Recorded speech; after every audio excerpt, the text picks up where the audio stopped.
The regular Charter Township of Oxford Planning Commission meeting to order on July 14th, 2022. If we would all stand and pay our respects to the flag, please. I pledge allegiance to the flag of the United States of America and to the republic for which it stands, one nation, under God, indivisible, with liberty and justice for all. Thank you.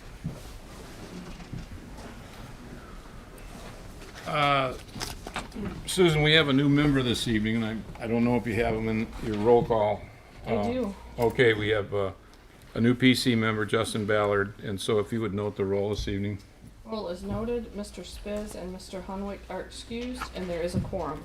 Thank you. Can I have a motion to the approval of the agenda? I'll make a motion that we approve the agenda Thursday evening tonight, July 14th, 2022 at 7 o'clock. I have a motion by Mr. Knoll. Do I have a second? A second. We got two at the same time. I'm going to take Mr. Turner on the second. All those in favor say aye. Aye. Any nays? Seeing none, we'll move on to 5. We have approval of the minutes from the Planning Commission regular meeting of May 26, 2022. Can I have a motion for that, please? Mr. Chair, I'll make a motion that we approve the minutes dated May 26, 2022 for the Planning Commission regular meeting. Do I have a second on that motion? You ready for Mr. Ballard? Nope. Okay, you I weren't wasn't there. here- I wasn't here for that one. So. Second. Is that you, Corey? I'll second, yeah. And Mr. Bailey? Okay, we have a motion from Mr. Knoll, supported by Mr. Bailey. All those in favor say aye. Aye. Aye. Any yeas, nays? None? Okay, we're moving on. We have room for any kind of comments from the public at this point in time that would not be something that would be this evening's meeting. So if there's anybody here in the public or at this meeting that wants to make any public comments, that now's the time to do it.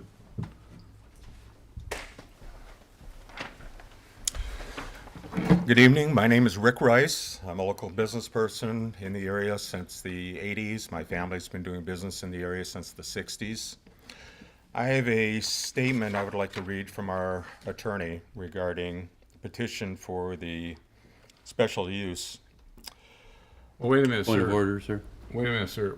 What I want from people right now to make comment to are things that are not on tonight's agenda. This is not regarding the agenda. This is another issue. Oh, I it's was in another- front of the board last night. Oh, excuse me, I misinterpreted. Okay.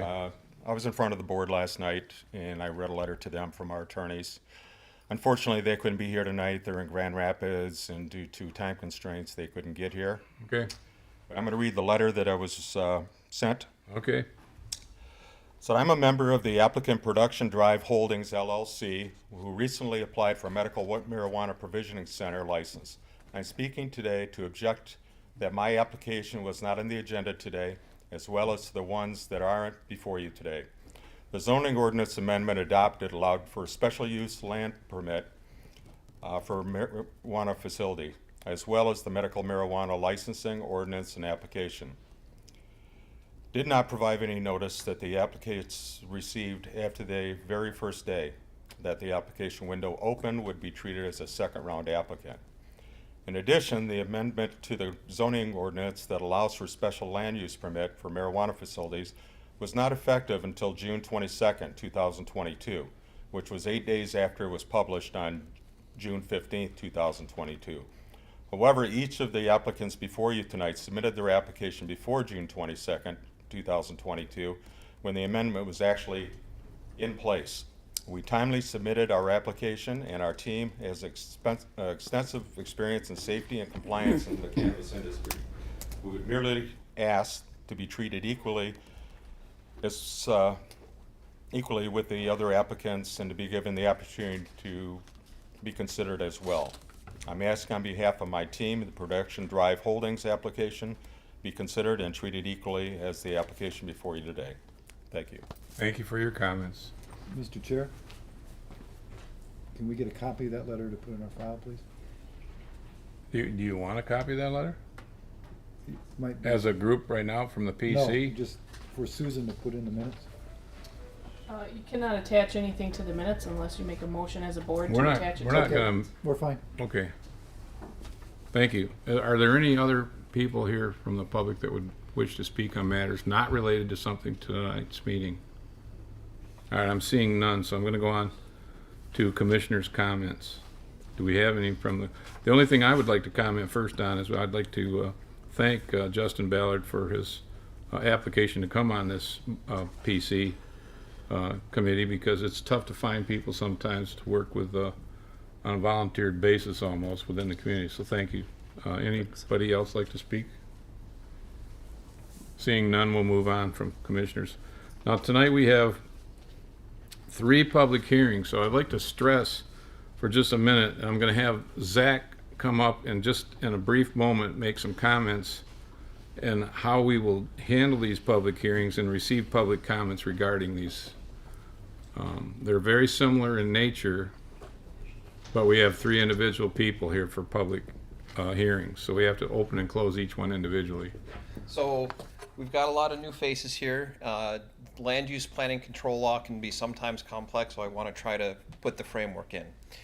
So all of the proposed provisioning centers are what's called a special land use. Special land use is something that's permitted, but because of the nature of the use, and there are lots of these in zoning across the state and the country, special land uses, that they may cause greater impacts on the surrounding community. So the local unit of government is required to hold a public hearing to get feedback so that they can make sure that it's done in a manner that won't cause negative impact. Because of the number here and the fact that there are 3 of them, and also the fact that each of them requires site plan approval, my understanding is the Planning Commission intends to hold the public hearing for the special land use and then wait to take action on the special land use until later when it also looks at the site plan. Because oftentimes the special land use gets entangled with details on the site plan, so it's kind of better to do them at the same time. I will add that this is even more complex than special land use and site plan, because the township requires a license, which is reviewed and approved by the township board. In this case, all of the applicants have received those licenses from the township board last night. And I guess that's my quick version. So we're here tonight looking at the special land use, at the preliminary site plan, and later on there would be a final site plan to flesh out details with the actual developments of the property. Preliminary site plan. Tonight is preliminary, Right. later All right. will be final. Want to make sure that's out there. All right. Thank you, Zach. Okay, next on the agenda is a petition for PC 22006, applicant Lifted Industrial Partners 2 LLC. Do we have the petitioner here this evening? Yes. Would you please come up and put your presentation to us? My name's Jeff Schmitz with JS Capital Group. I'm the developer and owner. TDG Chris will present for us tonight.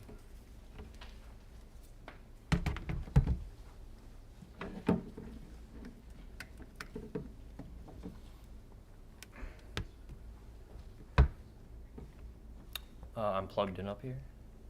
Are you plugged in? Yes.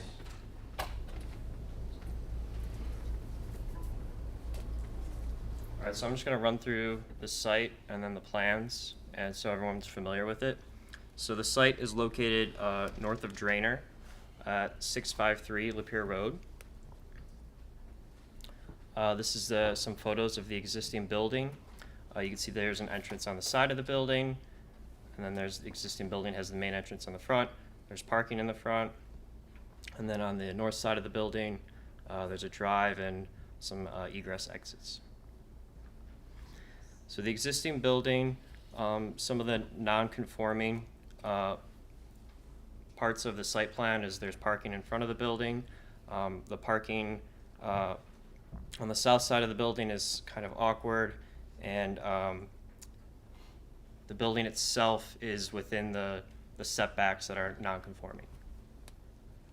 So the proposed site plan is increasing the parking around the building, reducing the footprint of the building, within those non-conform setbacks, the existing footprint of the building. So we're demolishing portions of the building and increasing the parking and increasing the green space on the Lapeer side of the building.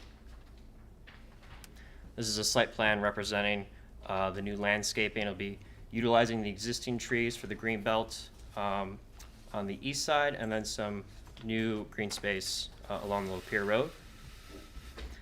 This is a demolition plan just showing that the entire inside of the building will be demolished, and then those two kind of additions will be demolished.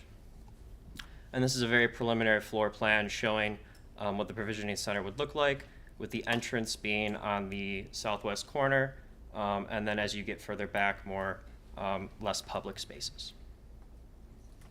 And these elevations are just showing the materials, so wood, some metal, some stone, and the height of the building at 27 feet high. And then finally some rendering showing the building. So the entrance, like I said, will be on the southwest side with the glazing there.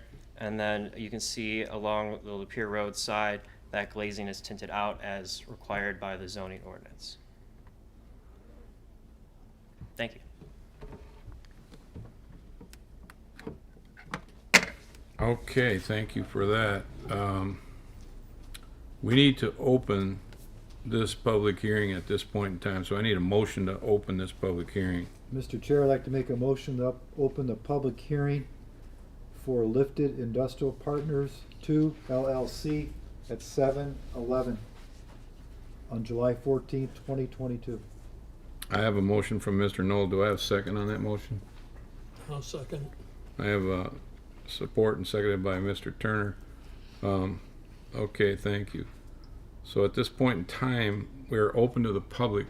You vote on the motion. Oh, we got to vote on the motion. You want to call these by name, or you want to just do a yay and nay? It's up to you. Well, all those in favor say aye. Aye.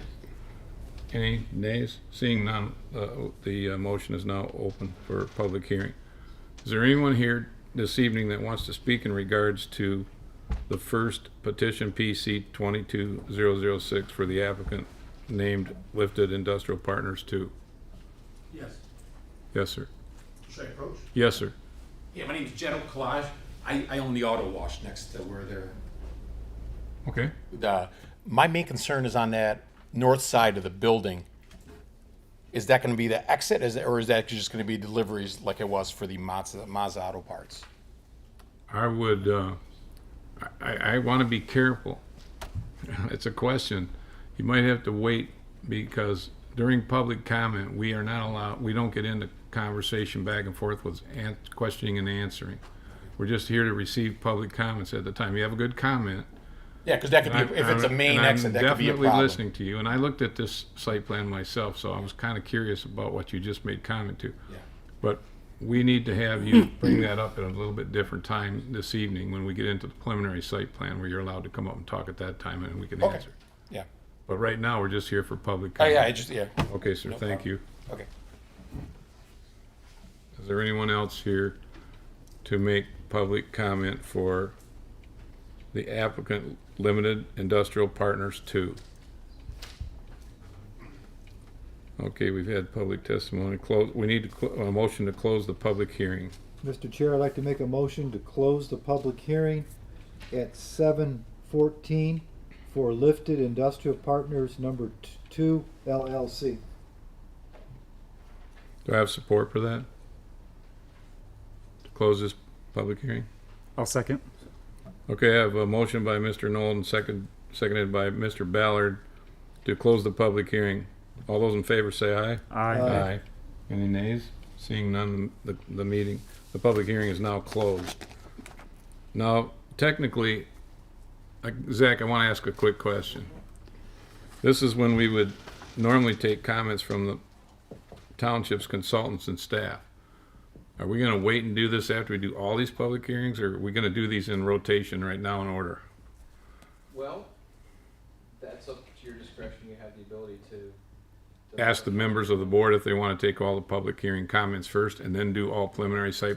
If you please, if you're interested, I can address just the provisioning center special land use stuff at this time. Most of the other comments from the consultants, I suspect, are more related to site plan issues. Well, I guess because we have three of these in order tonight. This is very unusual for us, by the way. We don't normally have three of the same type of special land use applicants here at the same time.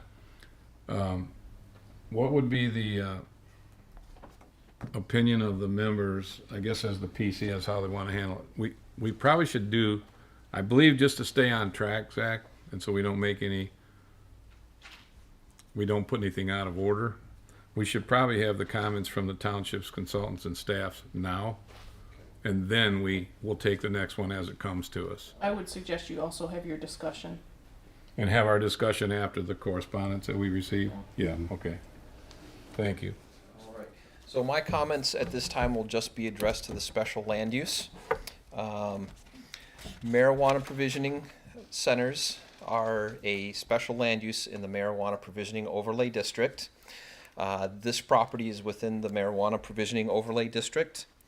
The specific standards for marijuana uses are outlined in section 5.35 of the zoning ordinance.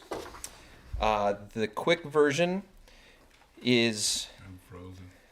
oops, this is not a prohibited use. As I mentioned, it's permitted as a special land use for medical marijuana provisioning centers. Let's see. For provisioning centers, they need to be on property adjacent to and with immediate access to M24. This center is adjacent to M24. It has direct access with the two existing driveways. Spacing, there needs to be a minimum distance of 1,250 feet between provisioning centers within the township zoning jurisdiction. There are no other provisioning centers in this overlay district or in the township at the time. It meets that, and the provisioning districts were spaced to make sure that they would have that distance. You require medical provisioning centers to occupy a freestanding structure. So no strip malls. It has to be an independent building just for this use. The proposed provisioning center would be in a standalone building as required. And there can be no more than one provisioning center per overlay district. There's none established in this overlay at the time, so this would be the first. For site design, products offered for sale can't be visible from outside. So you can have windows for light to come in, but you can't see the product. As I mentioned, there are windows that are going to be tinted to prevent that. Drive-throughs are not allowed. The proposed provisioning center does not include a drive-through. Rooftop screening is required for mechanical equipment. It needs to be consistent with the building. As you saw from the facade drawings, from those elevations, it's consistent with the rest of the building. The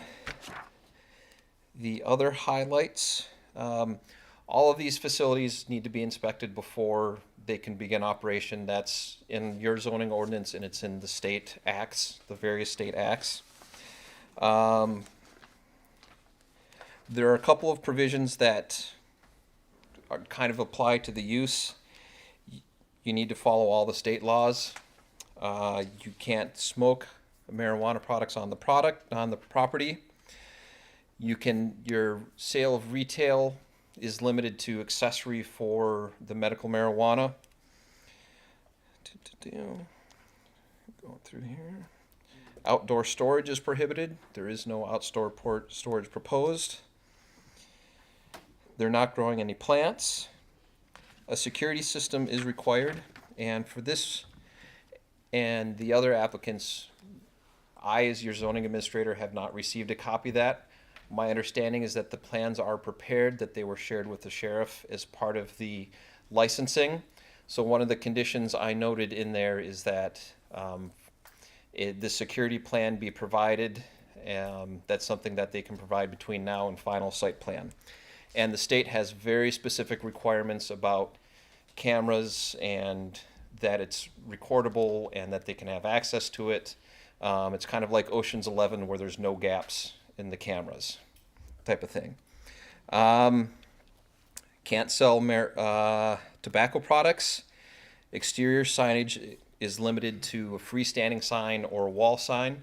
And from their elevations, you saw that they're only proposing a wall sign. And that's the basics that I have for the special land use side of this. Thank you, Zach. Mr. Sharp, would you like to get up and make comments now at this point in time? Again, most of our stuff relates to the site plan. So wait until site plan? That's up to you. I mean, I can go over, but with regards to the special land use, that's a zoning issue. I think I would rather wait for you to wait until we do the site plan on your behalf. I'm sorry, I'm just apologizing for something playing with me here. I'm having a little struggle. Trying to get to some stuff a little quicker. I can't do it. So technically, Zach, on your behalf, I would wait for Mr. Schultz on behalf of the site plan too. And then I think with the comments from the attorney's letters, I would wait for that for the site plan.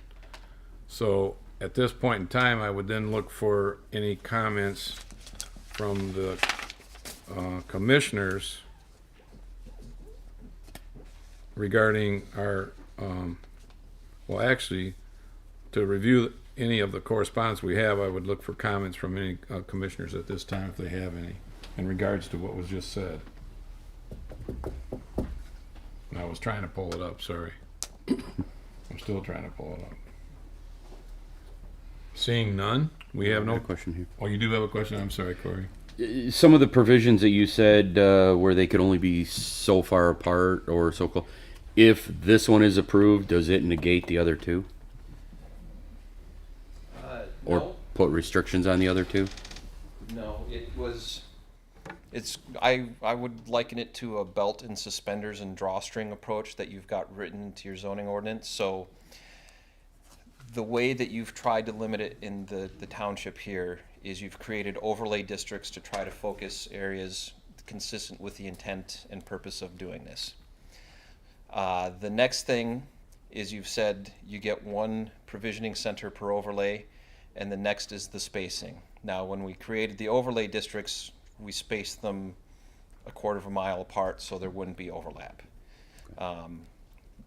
So it's belt, suspenders, drawstring. So it wouldn't prevent any of the others.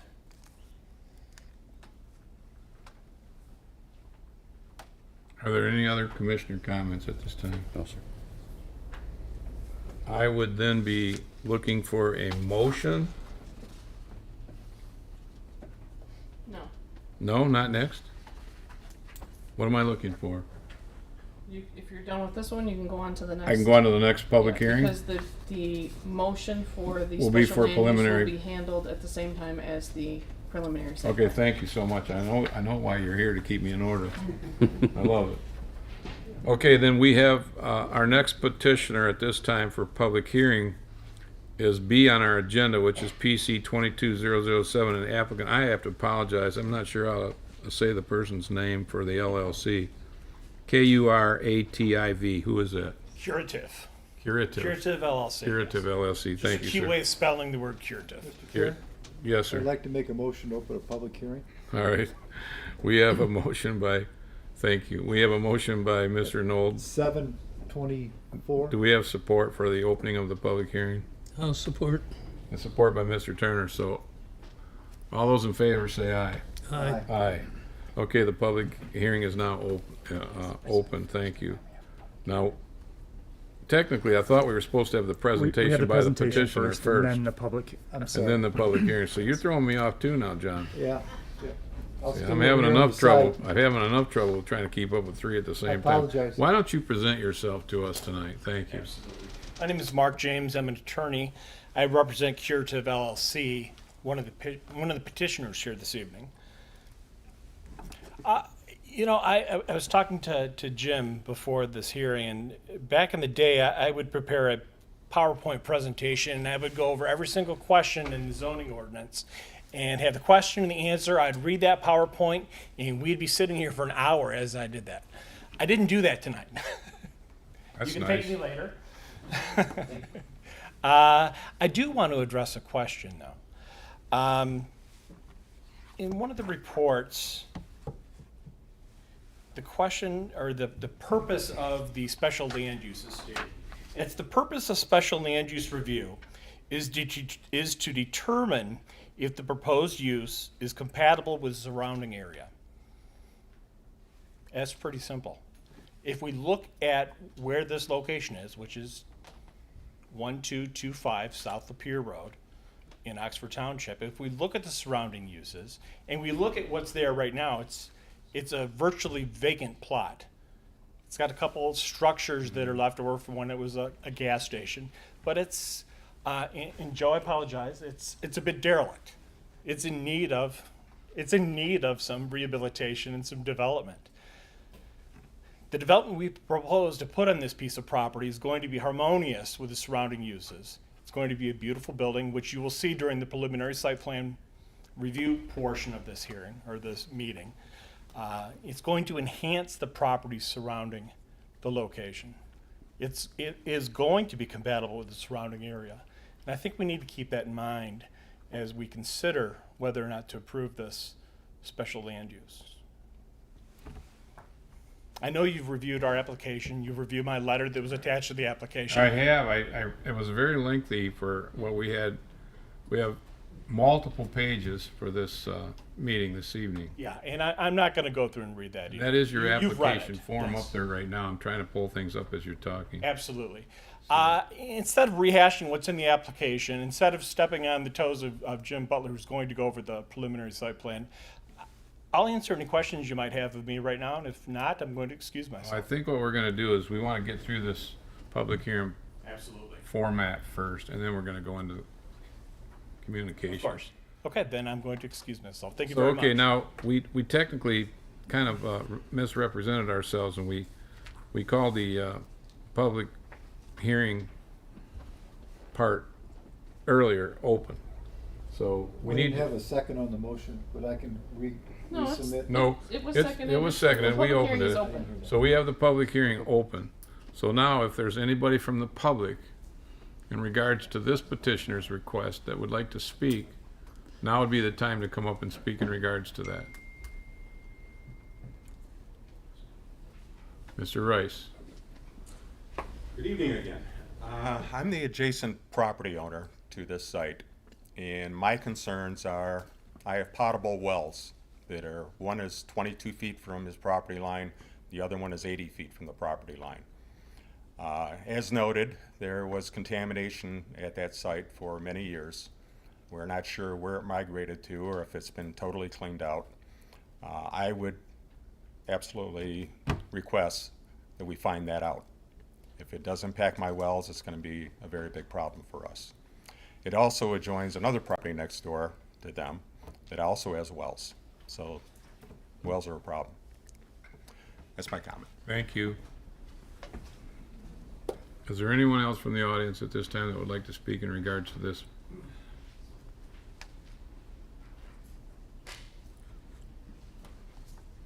Yeah, my name is Don Ostrand, and we live right on Helen Street.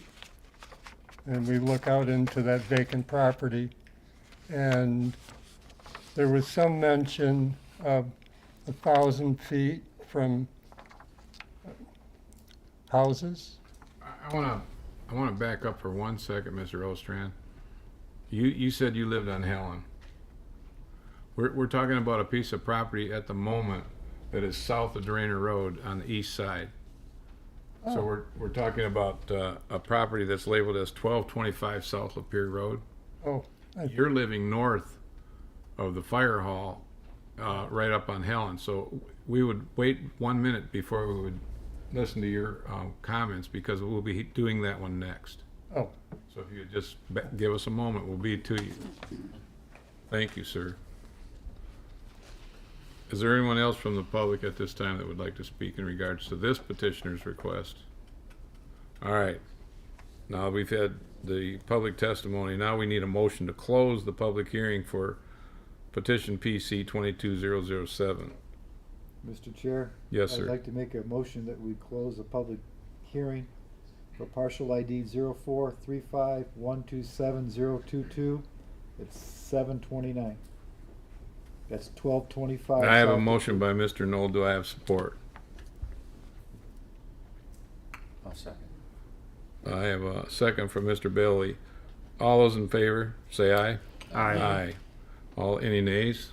Seeing none. Okay, the public hearing is now closed. Now, Zach, I would listen to you again in regards to this person's request. And where are you at on the page here? I'm gonna find you somewhere. It'll be pretty quick. I'll be done before you find it. Okay, okay. So all the same criteria. This property is located within a marijuana provisioning overlay district. There are no other provisioning operations that currently exist or proposed immediately next to it at this time. It is 1,250 feet away from any adjacent provisioning centers. It has direct access and is adjacent to M24. There are windows proposed, but as you'll see in the site plan, they're designed to limit views into it.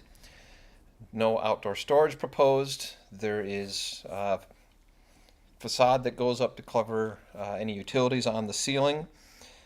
And let's see, did I get them all? It does have a sign. This one is proposed to be on the facade of the building, so it's consistent with that requirement. And the same thing that we've noted before is that I have not received security plan as part of it, so that's recommended as a condition of potential approval for the special land use, that be provided before final site plan review. And again, my understanding is that security plans were sent to the sheriff as part of the license process. Well, I did note that, you know, especially in how you always say on your little complied side where everything is yes, yes, yes, and down through there, and then plus your comments, thank you. Yep.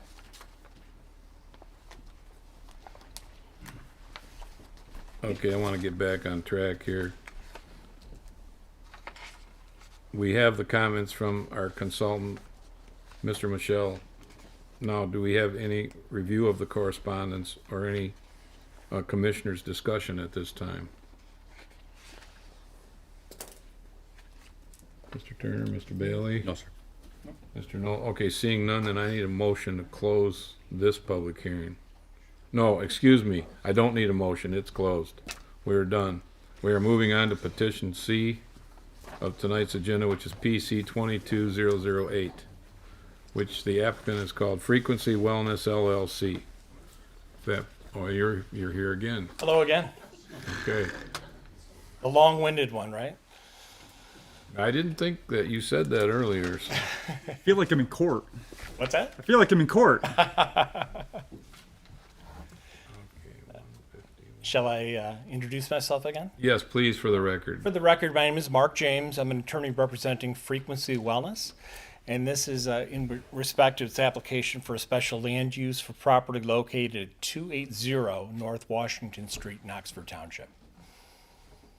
I guess I could repeat what I said earlier with respect to curative. I want you to keep in mind that the purpose of special land use review is to determine if the proposed use is compatible with the surrounding area. We would propose that the answer is yes in this case as well. This is the site of the old McDonald's. It's been empty for quite some time. There's some concrete left on the ground there, but there's no structures. There's no remnants of structures. We propose to build a beautiful building that's going to be harmonious with the entire surroundings, both the village and the township of Oxford. We think it's really going to complement the area. You've seen renderings in our application. You'll see them again during the site plan review portion of this meeting. And again, if you have any questions, we'll discuss those later during the site plan, but I have nothing further to add at this point.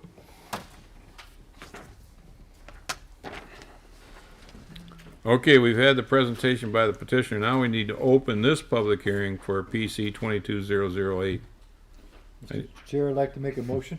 All right, To John. open a public hearing for petition PC 22008, 280 North Washington Street at 7:34. Do I have support for that motion? Support. Okay, Mr. Nold has made a motion to open the public hearing for PC 22008, and we have support by Mr. Turner. All those in favor say aye. Aye. Aye. Any nays? Seeing none, the we're open for comments from the public.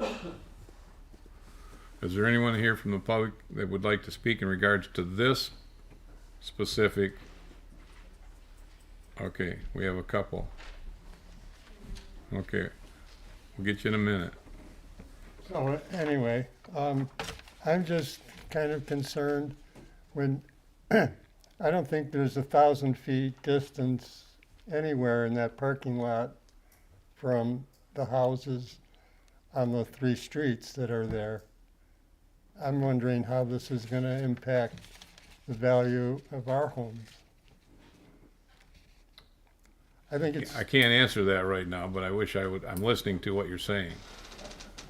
it seems to me there's a lot of areas that are open that are gonna attract lots of people that don't live in the area.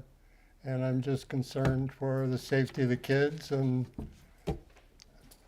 our property value. All right, thank you, sir, for your comments. And any improvement to that parking lot would be a plus, but. Okay, thank you. Thanks. Thank you.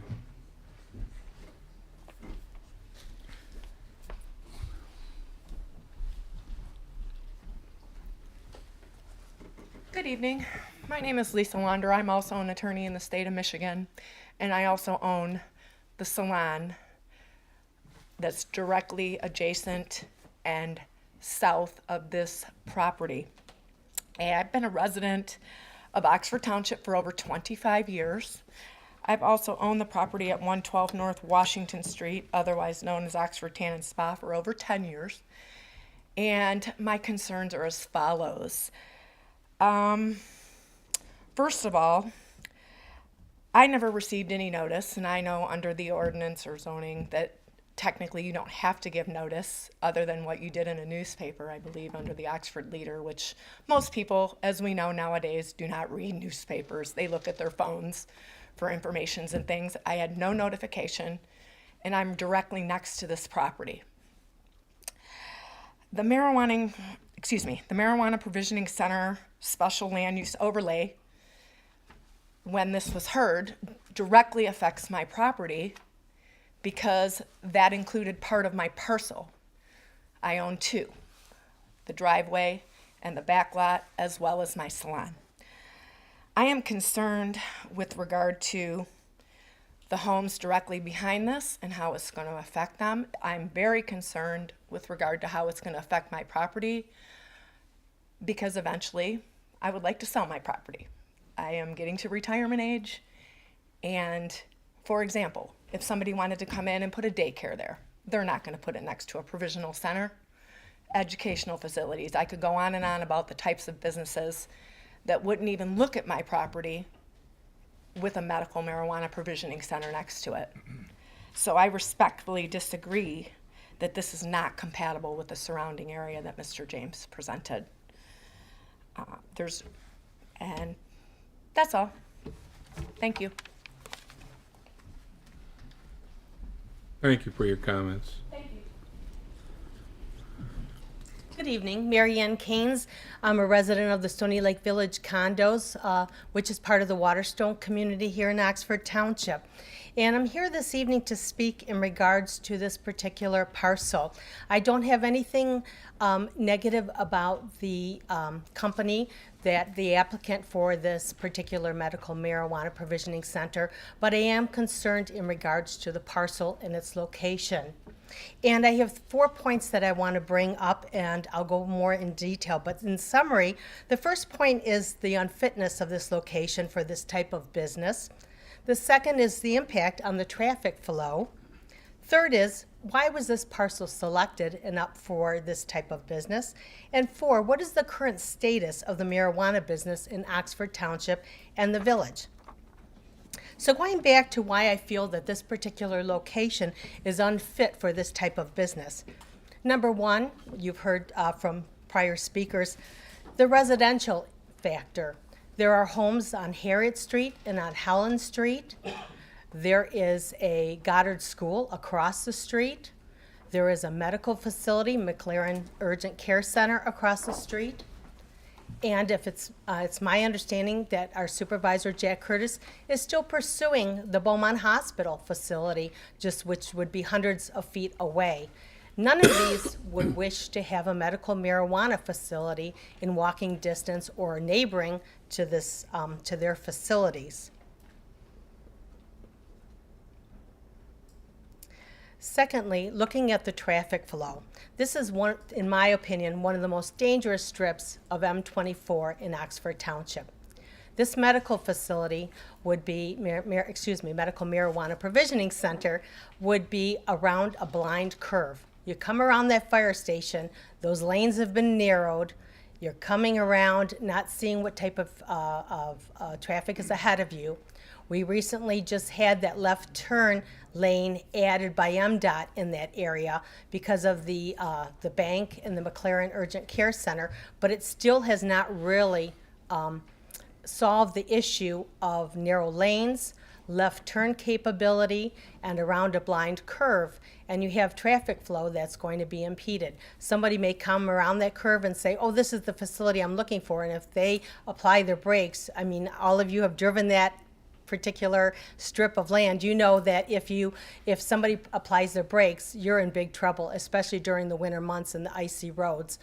And then when I looked at the site plan and I was trying to see what kind of ingress or egress or aprons, if you will, off M24 there would be for traffic slowing down to go into this facility, there were none. And then if you look at the facility and let's say you have to exit the facility the way it was designed, the site plan, and you'll have to go north in order to continue on north on Lapeer Road, but even if you want to go south, you would have to go north to a turnaround and then to progress south to go back toward Oxford, the village, downtown area. And as you know, the first turnaround you get to is that unsavory turnaround right by Leo's Coney Island, and I know you guys have all been there. I've been there. I've had a lot of near misses. If you're in that little turnaround that can really only hold one vehicle, and someone behind you doesn't move or comes up behind you, and now they're trying to fit in two vehicles in that particular turnaround. It's very, very dangerous, especially again during the winter months when you have snow piled up there and visibility becomes an issue. So that's the next available turnaround that traffic would go through in order to travel south from exiting from this particular facility. So to me, I really look at that between the flow of traffic, the visibility, the limited left turn lane, that those are all things that would really cause concern in an already difficult area to travel through on Lapeer Road. Parcel selection, point number 3. This was deemed a, quote, hard to develop parcel. And that's how it became on the list of possible places for a medical marijuana facility. And I've inquired to the township, who was on the committee that deemed this, quote, hard to develop? No one can tell me. I said, what's the criteria that was listed to deem it hard to develop? Nobody can tell me. So who deemed it hard to develop, which put it on the page for a medical marijuana provisioning center location in the first place? It's zoned C2 general commercial currently, not industrial. And when people voted for marijuana to come into the township, it was all understood that these would take place and be postured on industrial zoned parcels. So now I'm confused about that as well. And now it's special land use. And special land use is, it's supposed to be in harmony with the surrounding area. Now the two other applicants that we've heard of, heard before us, their particular locations are in a more commercially zoned area. This one is not. This is right across the street from a school, right across the street from the medical facility. You have your huge, large community, Waterstone community of condos, homes, assisted living center. You have residents on Harriet Street and on Helen Street. So this is a very different, I feel, configuration than the other two applicants have brought before you earlier. And I never knew, I always thought when things were going to be rezoned, you go to before the Zoning Board of Appeals. So how the township gets it from a C2 and now to special land use, I'm just kind of wondering if the legal process is being followed properly and how this is all happening. Because, you know, I watch the meetings, I try to do my best to attend the meetings, watching them on OCTV, but I haven't seen where this has ever come up for this particular parcel. And I have a question too about the transfer of this parcel ownership. It was privately donated to the fire station back in 2011. So the township then sold it and to a land contract. And then they said they're no longer responsible for what happens to that particular parcel, what the usage would be. But I find that rather difficult when there were so many other things that the township could have used that parcel for rather than sell it for a medical marijuana provisioning center. I think residents of Oxford Township could have benefited from a farmer's market that they're always looking for, or a dog park, or something that more residents could use rather than sell it for this particular purpose. And I don't think many residents know this even happened, because I've never seen the township move so quickly on an issue such as this. And then finally, my fourth comment is the current state of the marijuana situation here in Oxford Village and Township. Most people don't know, but the Village of Oxford has already issued 9 marijuana licenses, both recreational and medical combination, but there's 9, and now there's 3 tonight before you for Oxford Township. So that's 12 marijuana licenses for an area of the Oxford Village and Oxford Township with a population of little only over 22,000 people. I mean, are we all going to be smoking marijuana? I mean, that just makes no sense, and seems extremely excessive to me.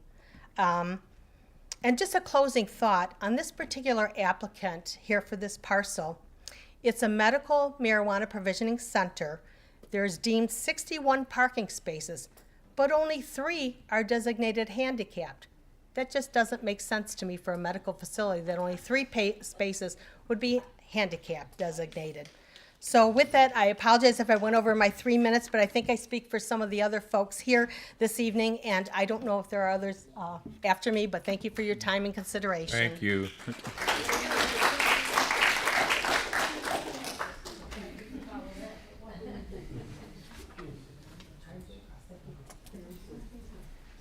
Evening. My name is Kitty Pugliese. I am a resident in Oxford Township. Can you please state your address? Yes, 1032 Cedar Street. My concerns with the location of this medical marijuana establishment are, they've already really been touched on largely by the previous speakers. But one that I noticed, which is kind of strange, is that the 24 corridor was intended to reduce the risk of criminal activity, particularly theft. But in my opinion, placing provisioning centers in a high visibility area along M24 increases the risk of crime happening, because it facilitates a robbery and easy access to 24, and out you go. So then you're in a high-speed pursuit of a criminal. I don't know, that just doesn't make sense to me. It sounds a little dangerous.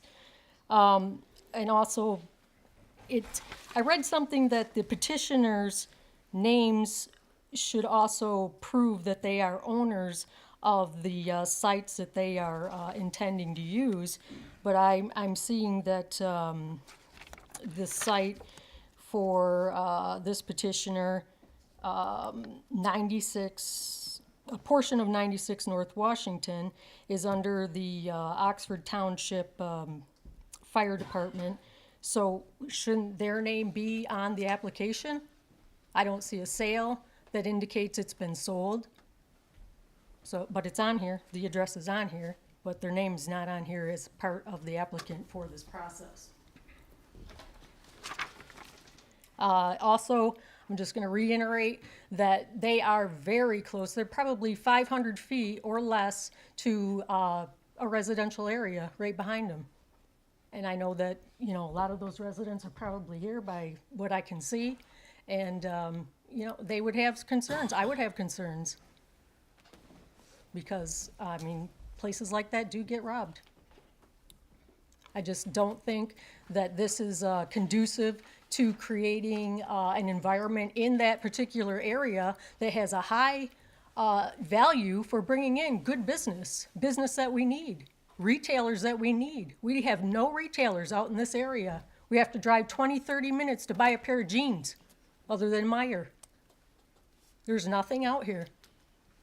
If we're not knocking on the right doors and talking and having the right conversations to get these companies to come out here, then put somebody else in place to have those conversations. We need things to happen.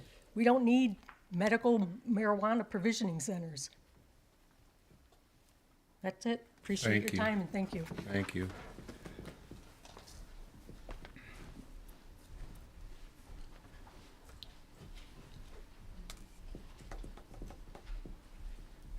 Howdy. My name's Dr. Philip Ross. I'm in 922 Chelsea Boulevard in Waterstone. I'm a recent gentleman who just moved here with my family to Oxford about less than a month and a half ago.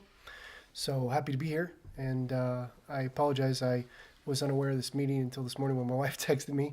And so I've been in the hospital all day and really haven't had a chance to prepare any like formal comments or make any real significant presentations of that type from a medical standpoint. My comments are kind of largely somewhat more general than directed at the current petition, but I'll try to maybe tie more to the last petition in that sense. I think I echo the sentiment from a lot of the other people who've been here. I made many of the comments that have gone on, but I think from my personal standpoint, I live in the Westlake part of the subdivision here at Waterstone. We have quite a bit of young children in many senses, and I think a lot of the neighbors and I have talked about it continually about recruiting and having other people who come and move here who have other little children and development of communities that are here. Medical provisioning centers such as this may deter them from being here.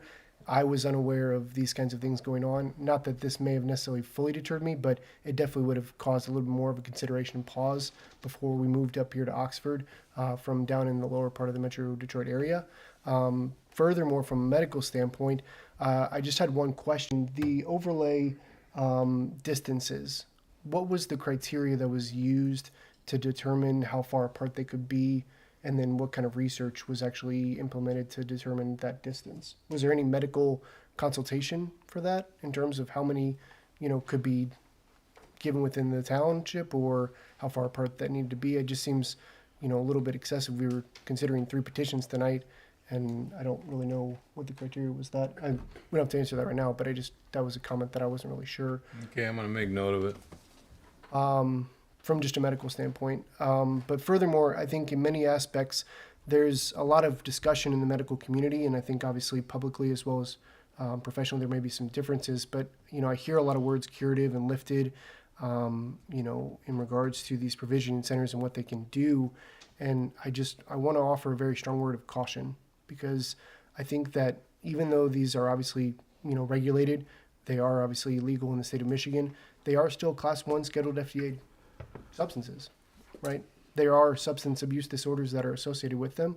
There are substance abuse conditions that are affiliated, whether that be anxiety, delirium, behavioral problems, whether that be dependence or other related changes. There are obviously lots of studies that have benefited and shown good use for cannabis and marijuana in certain medical conditions.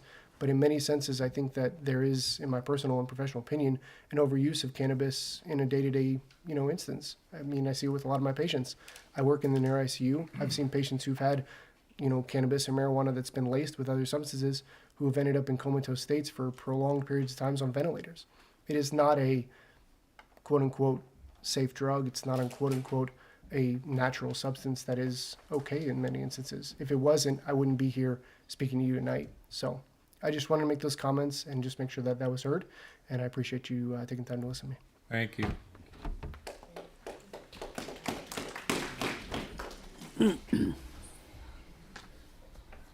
I need to ask if there are any more people from the public at this meeting tonight that would like to speak in regards to the petition of PC 22008 that we have in front of us at this moment.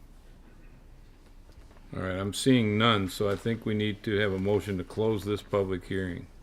Mr. Chair, I'd like to make a motion to close the public hearing at 7:54 on PC 22008, 280 North Washington Street, Oxford, Michigan. Do I have support? I'll second. I have a motion by Mr. Knoll, and I have a second by Mr. Ballard to close this public hearing. Do I have everybody's, all in favor, say aye. Aye. Aye. Any nays? Seeing none, we have closed the public hearing, which is our third this evening so far.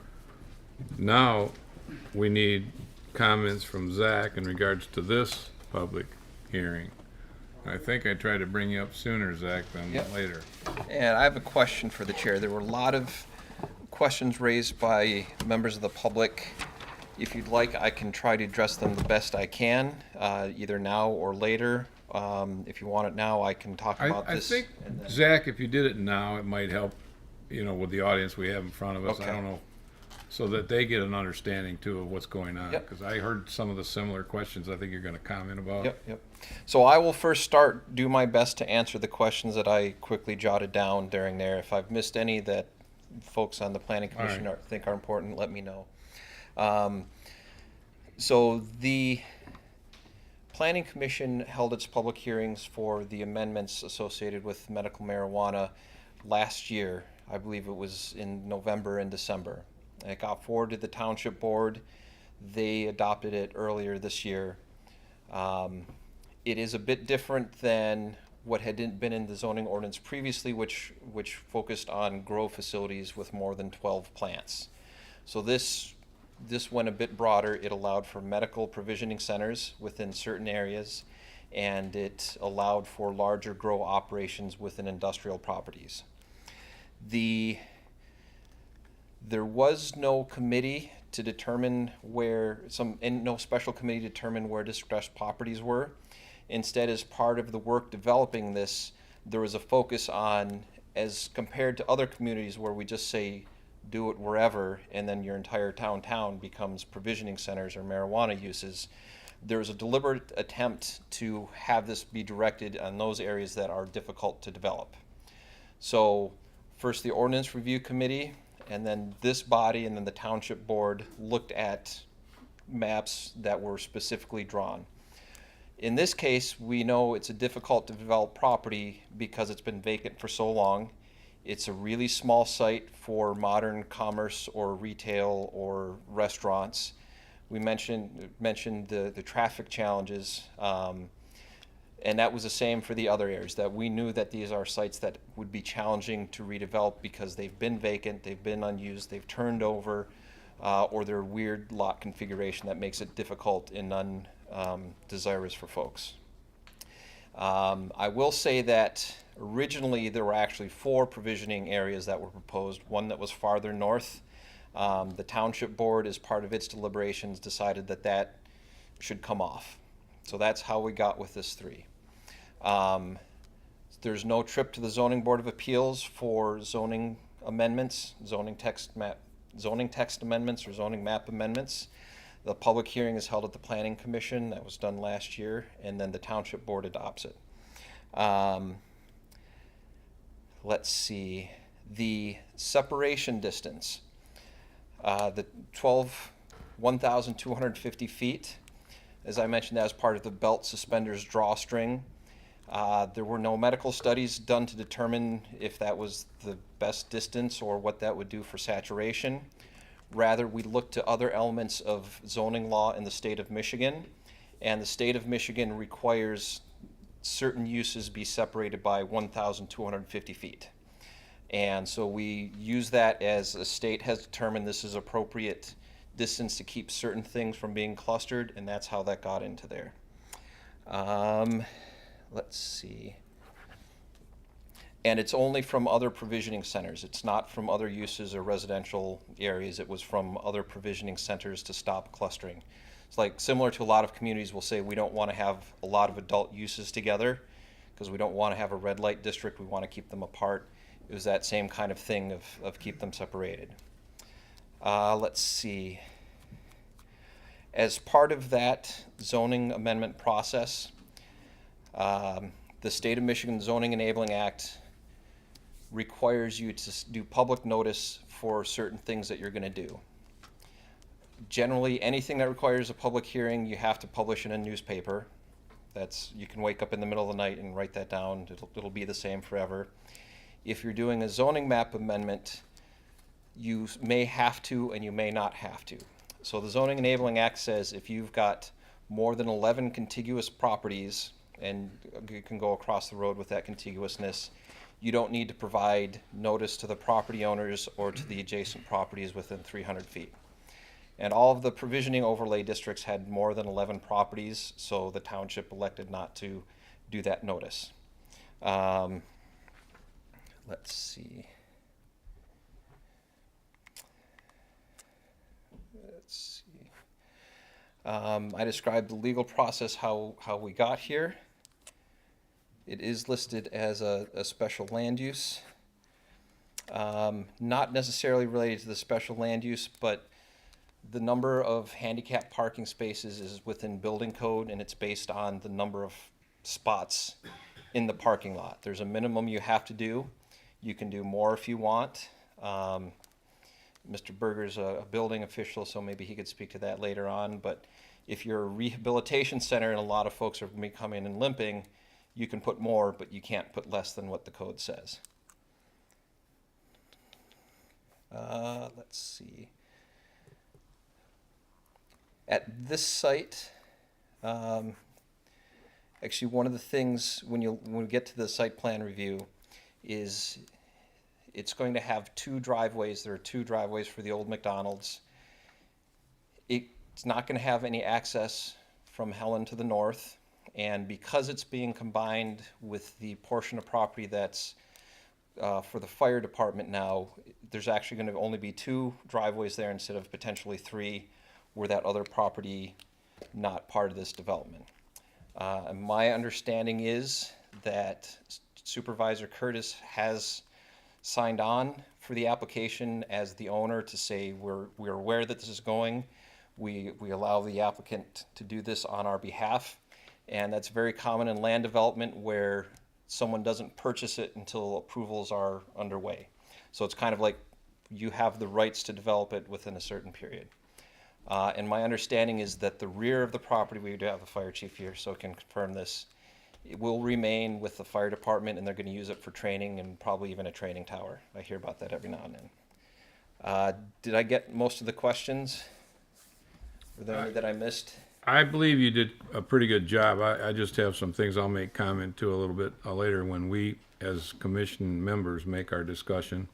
You did a great job, thanks. And I will say, one of the tough things about being a planning commission member or ZBA member is that you're looking at the criteria. You're not saying whether or not you like a thing. My wife would never want to have a fast food restaurant anywhere because she hates them. But if the law says you can do them, you know, this is an administrative body, not a policy body like the township board, so you have to look at the rules whether or not you like it. And We didn't promulgate the rules. Right. We're just utilizing what they say they can do. There's a fabulous saying that if you're a judge and you don't make decisions you hate, you're not a very good judge. Yeah. Okay, so to the specifics for this one. It is located within the marijuana provisioning overlay district. It runs up along M24 there, and the underlying property is actually within the C1 and the C2 zoning district. But for the use, it's within the provisioning overlay. It is a special land use within there. It will be a standalone building. They are proposing to have a freestanding sign between the building and the right-of-way. And let's see, as I mentioned before, we on the zoning side have not received a security plan. Our understanding again is that's with the sheriff department as part of the review for the license. So that's something that we recommend as a condition of possible approval be provided before final site plan review. And let's see, for this one, it's actually going to be shaped like a federal style building, so there's not going to be any utilities on the roof. Instead, there are going to be utilities, and they're screened by on the ground, and they're screened by landscaping, shrubberies, and fences as required in the zoning ordinance. But we're not to the site plan portion. Correct. Yeah. Correct. But the marijuana provisioning says you have to screen Yes. anything on the roof, and there's nothing on the roof to screen. Okay. You're just making comment. Oh, there's one more comment for the safety. So as part of the safety plan, and this is required from the state of Michigan, I mentioned there are a lot of cameras on there. There'd be more cameras on the property if this were a provisioning center than if it were a bank. Basically, every bit of the property is going to be recorded.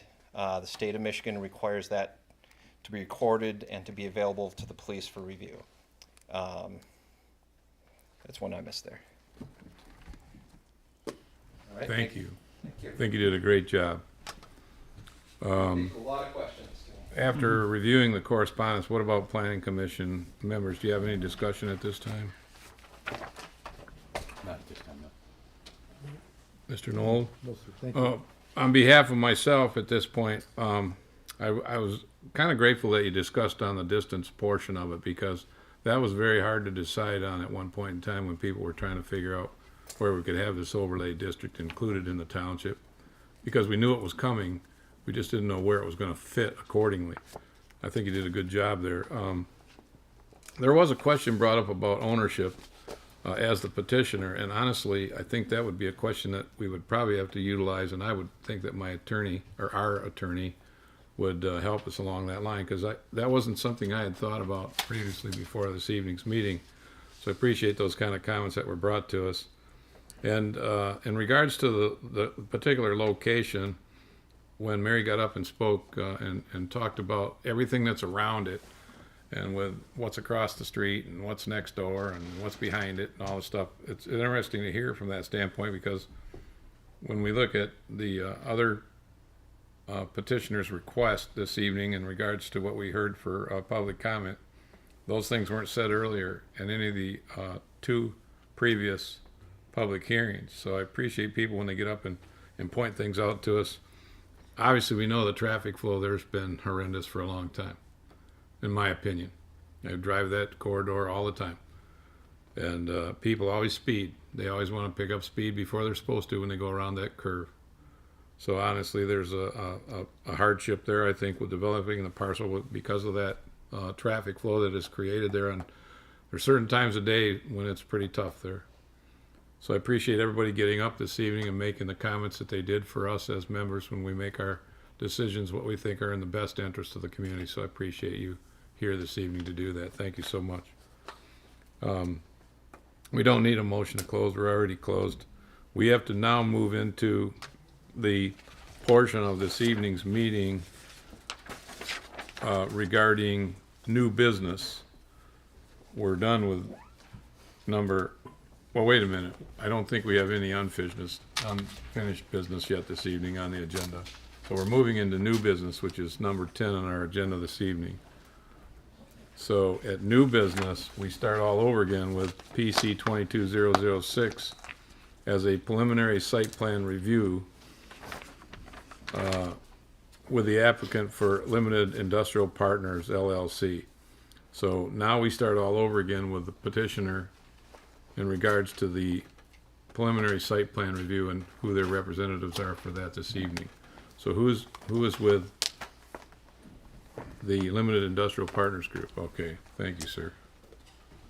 I'm Jeff gonna Schmitz try to- again, representing Lifted Industrial Partners, LLC 3. Chris from TDG is going to present for us. Okay, thank you, sir.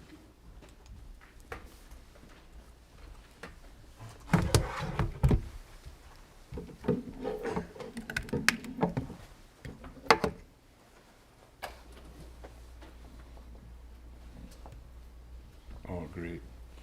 Don't do that to me right now. Yeah, I figured it'd be easier for. Okay. You're going to use your own PowerPoint. Yeah.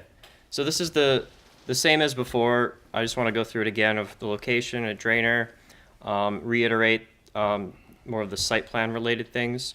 So in terms of things that are changing with the site plan, like I said before, a portion of the building is being demolished. The parking is being rearranged. You can see we have our handicap spaces next to the entrance. There is a curbside pickup area noted in the rear of the building. we have noted the loading and unloading zones on the north side of the building. In terms of the green belts, what we did is we have the 20-foot green belt to the east side of the property, which we then abutted our parking the best we could up to that, and then fit that in between the building. And that is also an industrial use, so we're the lesser use in that case. In terms of the green belts on the side, you'll note that we're basically accepting the non-conforming use that's there and keeping the parking and keeping the one-way drive lane in those areas. And then as we looked at before, the landscape plan, like I mentioned, trying to utilize the green belt and the green spaces the best we can, and capturing what is required based on the amount of parking spaces we have. And the floor plans that we mentioned before, and the heights, and then the rendering showing that the glazing meets the requirements based on the marijuana zoning regulations, and then we have there's no material restrictions or anything like that, so we're all good there. So. Chris, you want to talk a little bit about the north drive and the purpose of that? Yeah, so the existing, as you can see in the existing building, the existing site plan, there is that drive on the north side. I don't know what it was being utilized for previously, but with our new layout, we have that as a fire lane, so there's no parking there. We do have that as our loading unloading space, which we consulted the fire chief on. It is a one-way exit and is the fire lane. And that's the parcel, that's the portion right on the north side next to the Correct. wash facility that the gentleman got up and spoke about. Correct. Okay. So that's going to be just a drive only, out to the west. But not for general parking, it's just for. Yeah, I see that. And we have a drawing of it too, a little bit different rendering than yours, but our show's a little bit different. Our rendering is a little bit different than your rendering, so I'm wondering how we got. You might be looking at the civil plans, which are kind of, these are the architectural set. The civil set. It doesn't show the actual site plan the same way then. Because your island around the corner is a little different, and some's a little bit different on the other end. And so, I mean, I have it on my plan right now in front of me, but I don't have it up on the screen. But I'll be happy to put it on the screen when we start talking. So at this point in time, Planning Commission members, do you have comments that you would like to make in regards to this particular preliminary site plan process? You're going to demolish. I have one question in regards to something on your building that you showed a rendering of. It looks like your front portion on the west side is a parapet that comes up off the building and the roof line drops down below it, and you're doing that just for aesthetical view? Yes, and See also where the windows are above, where just go to the past the retail to the north. Yeah. That's a parapet that just rises up off the building. yeah. So the building, I'm gonna go back real quick to some of the existing photos. You can see. Sorry, I went a little far. They have a mansard style roof. Right, they have that, but then behind it, there's actually a gable roof for the existing building. So we had to accommodate to kind of hide that. So our proposed is actually just going to the peak of that and then having a level line outside of that. So it is a parapet as it goes along the slope of that existing gable roof. Okay, that's because I was going to make comment from a code point of view, but I won't do it now because you probably just answered part of the question. If a parapet's too tall, then firemen can't get up and over the other side and get down on the other roof line safely. Okay, but you're saying that actually there's a roof behind that. Correct. There's a gable that comes into it. Yes. All right. Okay, are there any other questions at this time? Mr. Knoll? I have some questions. The signage, and we've got 3 of these, so I may have gotten things confused. You have a sign on the building. Weren't you planning to put a sign out front as well? No, we removed the monument sign from the Monument sign's gone away? Okay. Correct. Then one thing that I want to stress through all of these, and is very important, is the architectural features. These are going to be 3 new, potentially new buildings. in the township. We're gonna have one north, south, and one in the center. And I'm very interested in architectural features that we complement the village, we complement the township on these new facilities going in. I know you're here for site plan review, but that's one thing that I'm looking at. You had shown some pictures here that you had trees in front, in between the sidewalk, and you do not have that here. What were your intentions with the landscape and the trees? Correct. Yeah, we're still developing the exact, how the landscape plan is. These were kind of developed at the same time, and to show the building, we don't have all of that shown here. But yes, there will be landscaping in front of the building along the Pier roadside. That north drive, if you go back to that picture of the north drive, is that gonna be a directional drive? You're gonna have that as a loading zone? Yes, that's one-way exit only. So you will come in on for practical purposes, on the south entrance, and then your truck will drive around to the other side and then go out that way? Correct. Will all traffic be going out that way? Is it a directional parking scenario, or what are you proposing? I think ideally it's just deliveries. It sounds like the plan is. Outside of business hours. Yeah. The north fire lane is really just that and loading zone. You can see on the south side, our entrance and exit egress is depicted there with arrows going in and coming out. That's going to be the directional of the traffic flow. Are there any plans to identify that as a fire zone and loading zone? Exit only. Exit only? Yeah. I'm most certain of it. Once we get through site plan approval, we get to our permitting process. I'm certain that most fire marshals will request that this is a fire lane. This is just for Okay. discussion. Correct.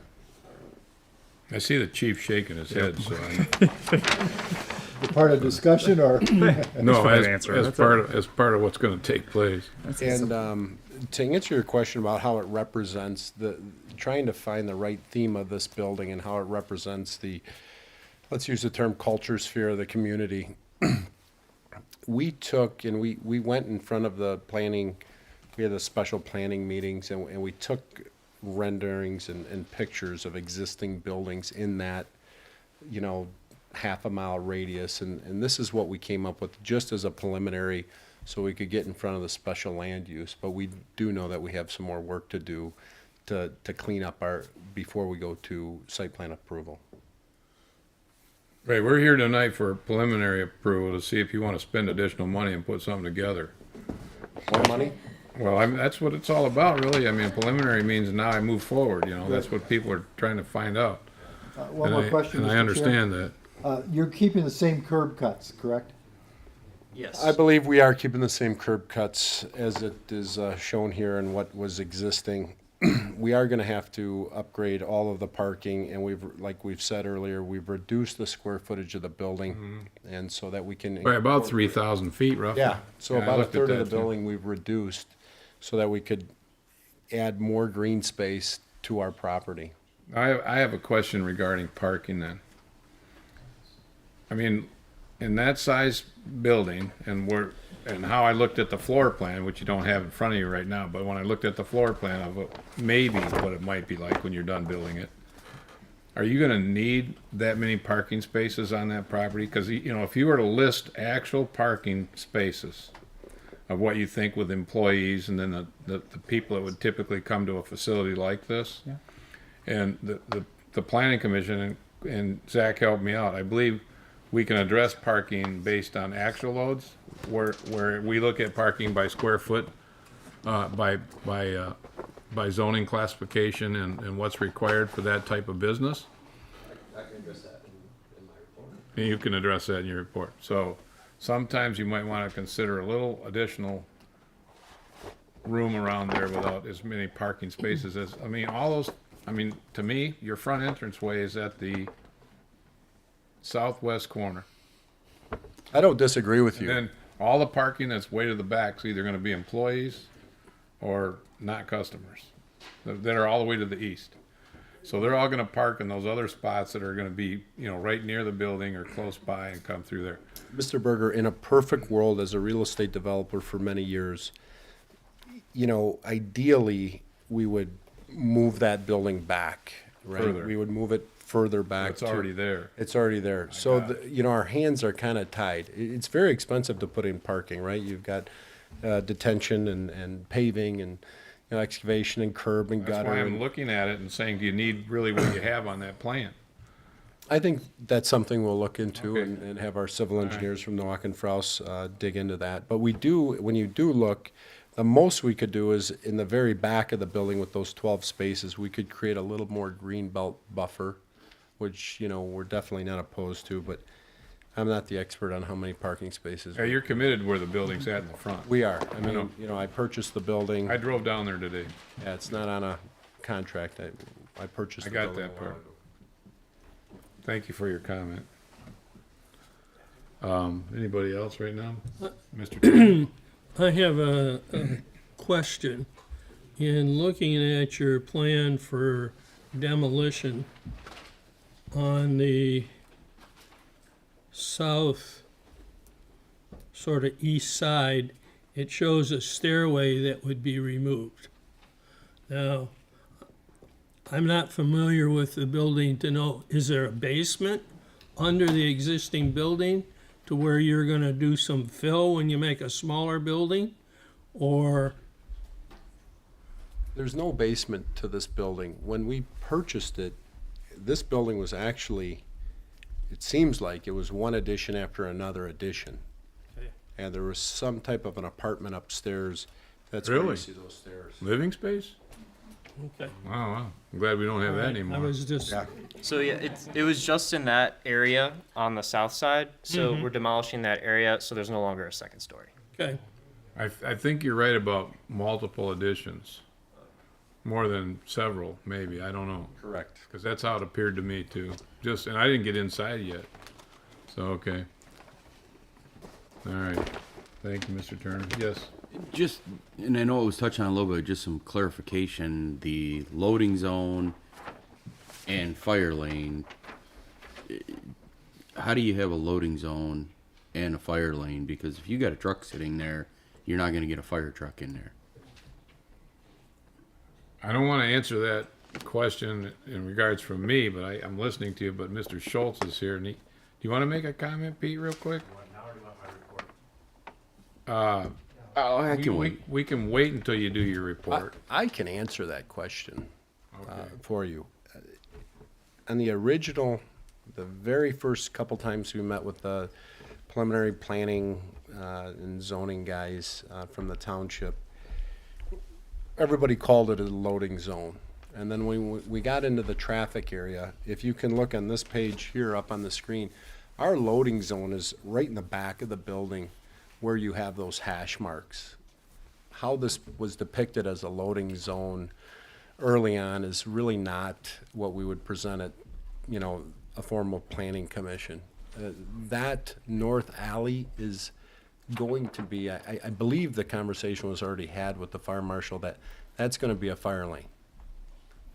I don't need that side entrance as a loading zone. We're not bringing in semis of goods. But It's you're not- also it's gonna not use Myers. it as an exit where you could potentially have 2 or 3 cars trying to make a left turn that again are gonna bottleneck a fire truck getting in there. Yeah, and that's why it's been updated and it clearly states that it's a fire lane.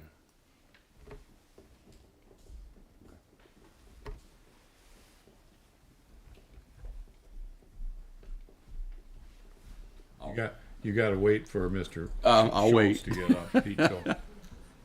Any other questions on your end, John, or Mr. Ballard?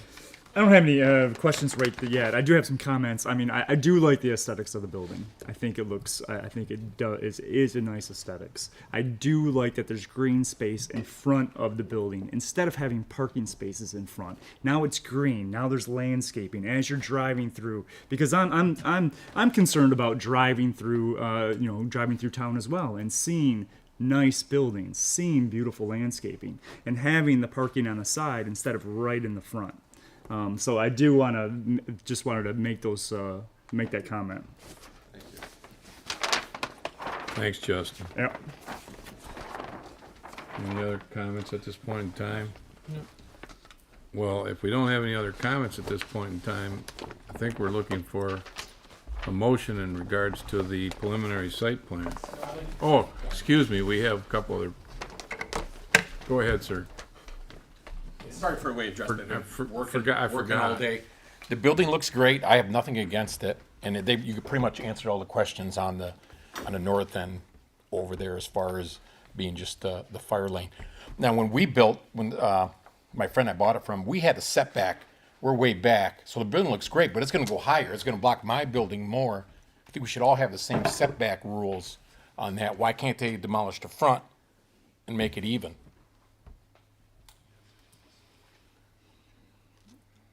If they go square, it looks great, but it blocks my building more. And you guys, I mean, the city, the township, that's where the setback's supposed to be. If they're going to touch something on the building, they should have the same rules. I want to go back to something earlier. I think when I looked at what Mr.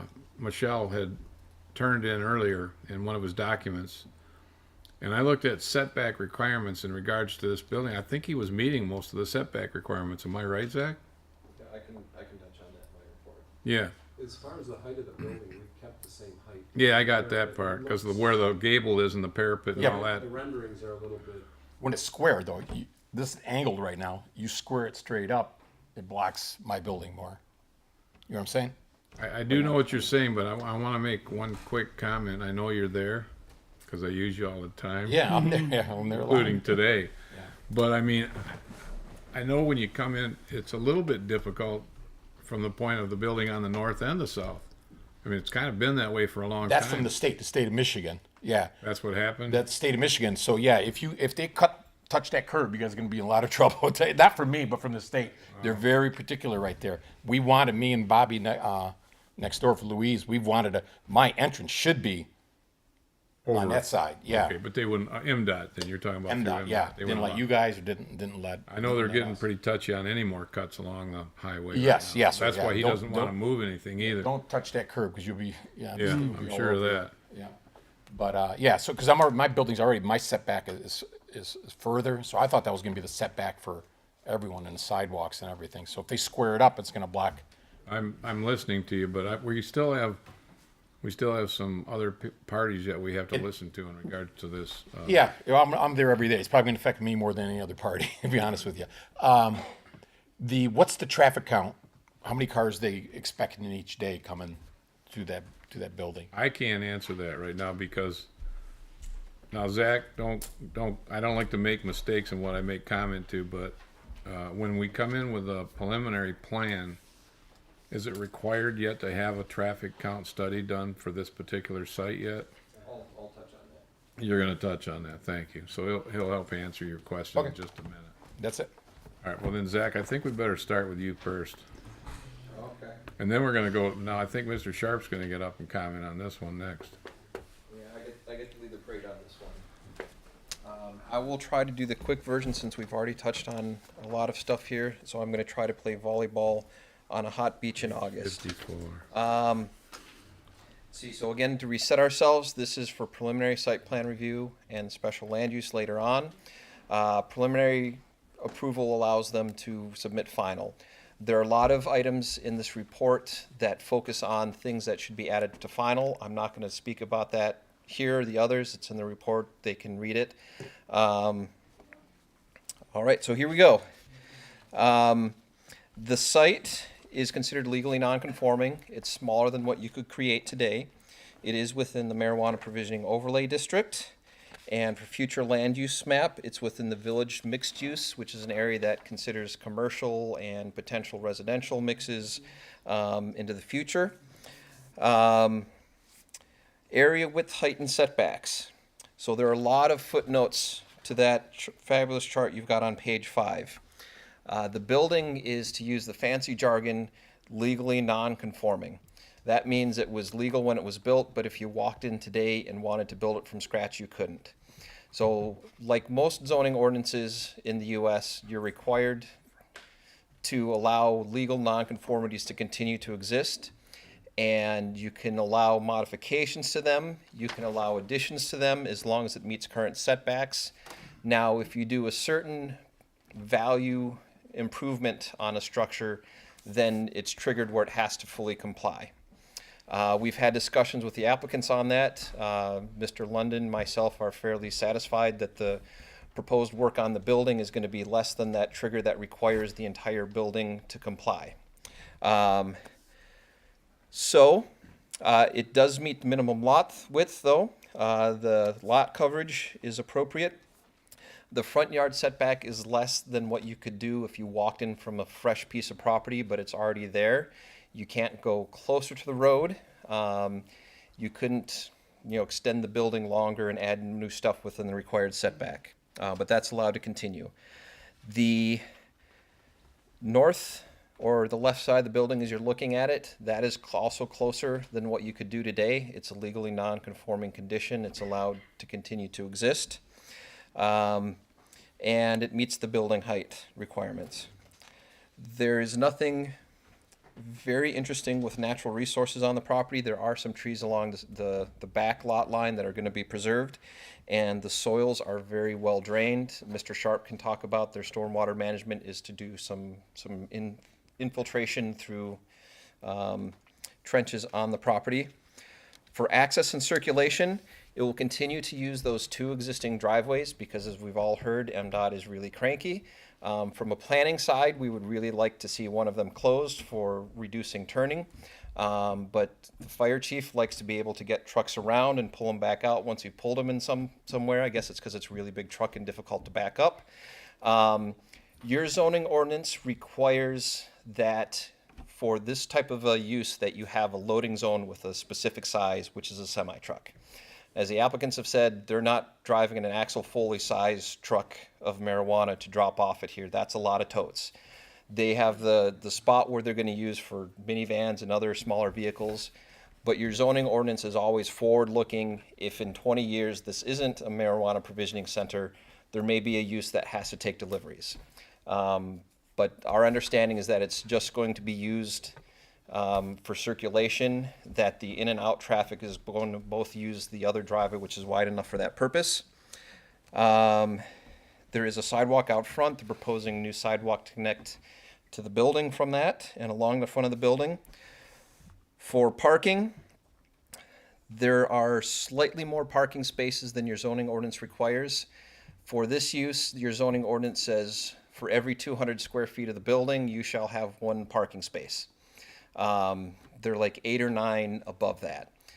This use doesn't require additional parking for employees, so just whatever your square footage is, that's what it requires. And for those of you curious, that's similar to what's required for convenience stores and grocery stores, that type of use. Let's see. One of the things the Planning Commission will need to decide is parking is required to be outside of a green belt area and the maneuvering lanes and circulation. As you've seen, there's going to be some parking that's within that required buffer. You have the opportunity to grant a modification of that if certain criteria are true, and I can go through that. You don't need to have the final decision now, but if you're really concerned about parking within the 20-foot green belt, you should let the applicant know because they're going to have to make modifications for final. Essential services and utilities, I'll leave most of this for Mr. Sharp. I will say there do not appear to be any conflicts between the utilities and any of the structures or any of the landscaping that's proposed. For landscaping screening, they're putting in a lot more landscaping. Some of the parking that's currently between the building and Lapeer is going to be replaced with trees and shrubs and grass. Additional plantings are going to go around. Their math looks appropriate. But again, it's not 20-foot wide as your zoning ordinance requires, but you have the opportunity to grant a modification for that. Lighting is not addressed currently. That's something that'll have to be added to the final site plan. Let's see. Any other bits? So I will say this now, but it applies for all of them.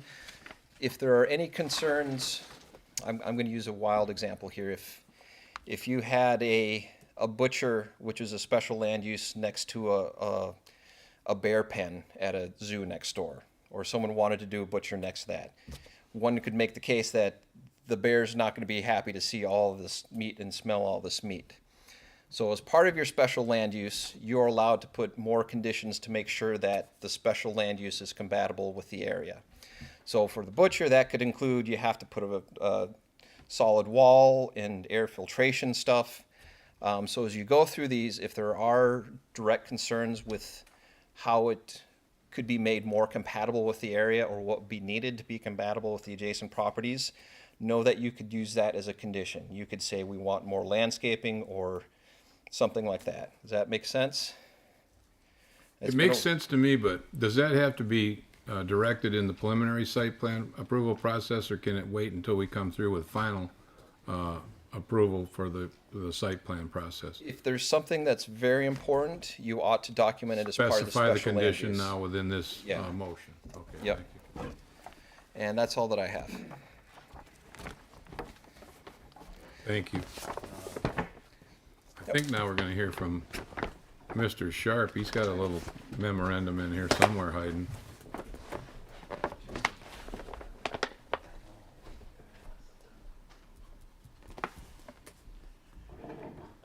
Good evening, commissioners and Justin. Very nice to meet you for the first time here. Same here. You should all be in receipt of my review letter that was dated June 30th. Hopefully, Justin, you have that as well. Again, from an engineering perspective, we're looking at things kind of from a 5,000-foot view, 10,000-foot view right now. We'll look in more detail at the final site plan, and then even after that, there's a whole engineering process that has to be run through. So I'll just bring a few of the items to your attention with regards to the engineering aspects. They have a lot of just some cleanup on a lot of typos and things like that on the plans. Tom earlier. Yeah, I was looking at him. Had our red line markup there, and the applicant did receive our letter along with the markups there. So I don't think that they'll have any objections, but I guess I would defer to them on that. With regards to the site grading, they gave us some preliminary grading ideas of where the storm water is going to go, and everything appears that it's going to function properly. With regards to the sanitary sewer that's there, they're going to use the existing sanitary lead that's already connected to the building. We have them put a monitoring manhole on there now, which wasn't a requirement back in the day. A monitoring manhole is something simply that they add to so we can take samples out of there to make sure that there's no illegalities that are being dumped into the sewer or something, or if they trace something in the sewer system, we can go back and try to find who's doing it. They do it at commercial sites now for grease and so forth, so we do that on most commercial or all commercial industrial sites. With regards to the water, it's the same thing. They're planning on using the existing water supply that currently feeds the building that's there. Is that well then? What's that? Is that well or public? It's on a water system, correct? Yeah, it's on the water system. Thank you. Right now. What else do we have here? They do need to show that on the plan though, Tom. They didn't show the exact location of where the water, where the lead was coming into the building, so they will need to identify that on future plans. With regards to the stormwater, they are proposing a series of pipes and catch basins underground. They do show the connection to an existing catch basin on Lapeer Road. That would need a permit from MDOT in order to do so. And so we will defer to the applicant. They'll have to work with MDOT to get that all figured out. If MDOT does not allow the connection to the catch basin that is out on Lapeer Road, for reasons obviously they just improved the road and they might not want it torn up, then they would have to do some sort of an underground detention system in order to accommodate for their stormwater needs. Yeah, you can see that right in the middle. They have, Tom, if you can point to, I don't know if your cursor can do that, but yep. It's right in here. Correct. So they have some catch basins collecting the stormwater. It's coming to one in the about center there. and then coming right out Coming to a this catch way. basin that's in the curb out in, it's in the curb of Lapeer Road. So, but they will need permits from MDOT to do that. With regards to their pavements and so forth, we've already talked that they're going to, be redoing the entire parking lot that's there. Because the parking is so close on the southerly side, they're required to put in parking bumpers so that the cars don't overhang onto the adjacent property that are there. There's safety path requirements. Fortunately, I believe for all of the applicants, MDOT put in new safety paths and sidewalks for them when they redid the road a couple years ago. So they're all going to be compliant with that. I'll let the chief speak a little bit more to, the maneuvering lane and the loading zone. That's on the north side there. They are showing a dumpster pad, a new dumpster in the rear of the property there with concrete in front of it. And really, that's about it. So if there's any questions related to the engineering aspects, I'd be more than happy to answer those right now. No, I think you covered it pretty good for preliminary. Yep. Because you got a lot of work yet to do for, final engineering, for final site plan approval. But that's good, thanks. Okay. Appreciate it. I think, Mr. Schultz, you're on this agenda maybe coming up pretty quick here. Right here's your letter. Evening, Planning Commission members. Justin, good working with you again. Typical stuff we normally put on there, make sure the address is displayed on the front of the building. Knox box has to be installed. In regards to the fire lane on the north side of the building, normally if that building catches on fire, I'm not committing any of my trucks to go down that driveway anyhow to get back in there because it's so narrow and tight. But if I get it in the back and I need to get around there, it gives me access, for dragging hoses or doing anything back there. So it will, and it says right on there that they are required to post no parking fire lanes, so there should be no problem with that. Also, in dealing with all the ones from the village of all the site plan approvals that we've done for them, and talking to them, I've talked to fire chiefs from some of the other communities that have already gone through these processes. Everybody has conjured up, again, like you mentioned, the semi-truck coming in here and unloading tons of stuff. Most all of them, every single one of them says that what's coming in is basically a minivan and a couple of totes. That's it. Or maybe a Sprinter van maximum, and even that's carrying a tote. And it's in there for, 15 minutes to carry a tote into the building, and that's it. It's not huge quantities of boxes and boxes and carts dragging everything in. It's just the inventory, the volume is not that great. So as far as blocking that whole area with somebody loading or unloading, that's not a concern. Yes, the building is a 2-story on that southwest corner, and I believe once they get into it, it's pretty much going to look like it used to be a house at one time. And that part of it's what's being torn down when they're removing that portion of it. So the building's been added on to multiple times, and I believe at one time it used to be like Tiefin motorhome sales back in the 60s. Oh my! Is where it first started before they built down there to the other building south of there. So. Okay, that's but you're explaining it pretty well then, because you got the knowledge going back that far. Unfortunately, when you get that old, that's kind of what you do. So. But other than that, then we're good with everything. The other thing is our recommendation is the water main that's in the back of their property on Hubbard Spring. Dead ends pretty much behind the car wash. If that could be moved farther south to the end of their property line, and a hydrant place down there would do us a lot of good if we had a fire hydrant down at that point. So that could be a benefit. Oh, it's huge to everybody. I think they're listening. I hear them. So. Okay. Definitely, that's what we're recommending, is that water main gets extended behind there. So, and there is already an easement that exists. And there's an easement already across that property? Across Hubbard Springs property. Or across them to extend it, and then they could just stub off with a hydrant? Yes. Okay, I see what you're saying. They'd put a gate valve and come off, okay. Correct. We didn't hear, there wasn't a letter from the attorney.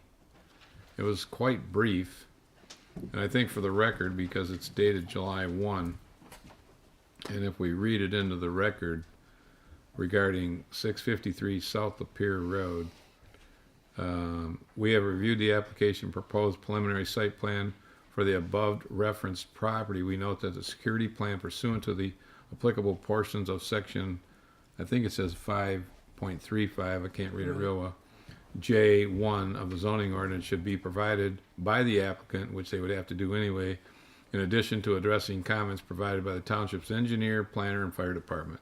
So that's Susan Morrison's letter that we have, and we've read that into the record, so we'll take that into consideration as part of the approval process this evening. And I think that's all the correspondence we have in regards to any consulting people that we have involved in this process right now. So at this point in time, if there are certain concerns from the Planning Commission members, please make note of it to us. Well, there's only 5 of us here this evening, a couple people absent. So we don't know what their concerns are specifically. We're doing this without them. But I think they need to be included in the conditions of a motion if there's something that we want specifically to take place. So I won't be making that motion, but I'd be looking for someone to make that motion for us. And then if we want to amend it, once the motion's made, we can go into discussion on it. Is there anybody else from the audience that would like to speak in regards to this before we make a decision up here? Okay, so you would like to make comment, ma'am? Are you making a decision tonight? Not final. All we're making a decision on is whether we would allow this to move forward preliminarily. So as a preliminary site plan approval process, that's what we're going to do tonight. Well, to clarify, this would be the last time for the special land use. Right. But the special land use isn't complete until there's a final site plan. Did you hear that? Yes, so at this point though, so if it's approved or disapproved tonight, whichever, the final plan, this is kind of like the last step. Assuming, I mean, the final plans submitted are just like an extra, okay, change this, change that. No, not necessarily. When you say final step, I'm not sure how to answer that question. Are you going to help with that, Zach? Yeah, I'll try to again frame the work. So the special land use is whether or not the property is appropriate for the medical marijuana provisioning center. Tonight, the body can decide on that decision. That's part of your draft resolution you can look at. You can impose conditions on that approval, but if you approve the special land use tonight, the special land use is done before this body. And it's kind of waiting then until the final site plan for it to be final, because every special land use also requires a site plan, and a site plan's not done until final site plan is approved. So the special land use portion could be done tonight if you vote to approve it. The preliminary site plan, again, that's a gateway to doing the final site plan. And if you impose conditions upon this or any of the others as part of the special land use, like say we want you to have 5 palm trees on there for whatever reason, that's something that they would have to show on the final site plan when they come back. So any conditions you impose as part of the special land use would get checked when you see the plans again for the final site plan. Make sense?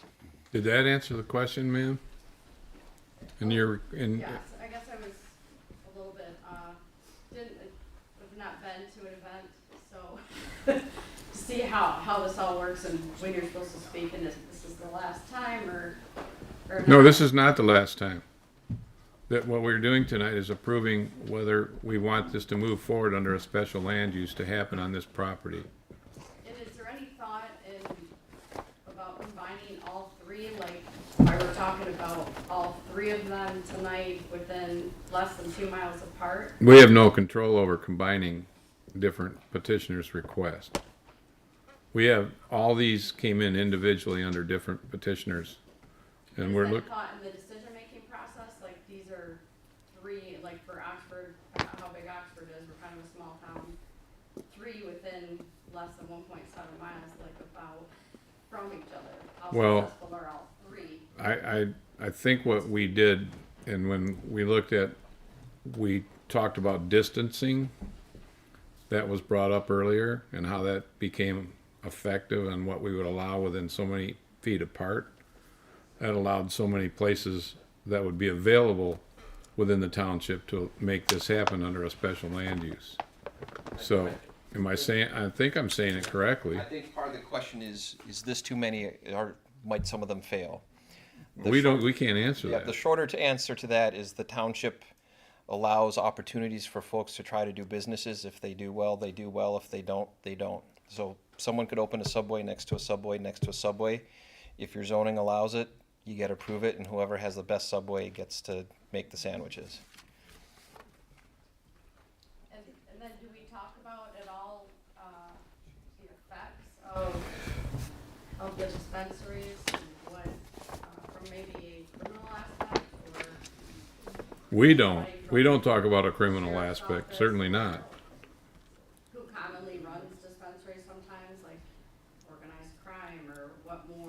I can't answer those questions, I'm sorry. That wouldn't be for us to answer questions in regards to how there could be criminal activities or something. I wouldn't have any knowledge of any of that. Right, but if you're gonna be the decisioning board, She needs to come. She needs to come She needs up to to the come up to the podium. podium. You're gonna probably have to come up and address yourself at the podium if you wanna continue questioning. alright, that's fine with us, trying to Okay. figure out how this works. Okay.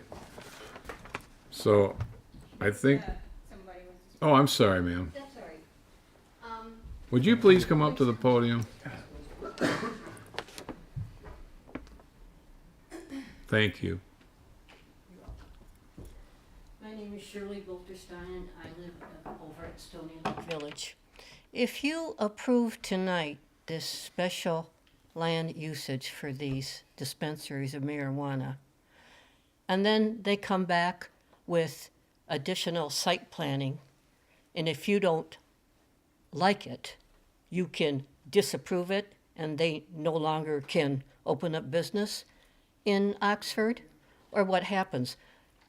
If we're to this point now where we're at the site plan, they're guaranteed that they can come back to you and, I guess, get something approved so far as their final site plan, and then they could open. I'm just saying, if today you approve it, but then you don't like any of the site plans that they bring to you, what happens? That's what I'd like to know. I think we'd have to have a vote of the PC members to approve that plan. If everybody wasn't satisfied by a vote that would allow that to happen, then it wouldn't be approved. So, I mean, this meeting tonight is to make sure that whether we think this is compatible within this location to have a special land use for this type of business to be in this zoning district. And he So also, it doesn't put us to the final site plan approval process yet until they come back with that plan. So we still have time to discuss that plan and maybe make other things that would have to be modified to make it become satisfying to us. so right now, it's not guaranteed that they will open up business here in Oxford, is what you're telling me. Well, Right the now. writing's pretty close to being on the wall with it when you know, expedite all this time and effort and go this far with it. But I wouldn't tell you it's definite right this moment, no. Written in stone.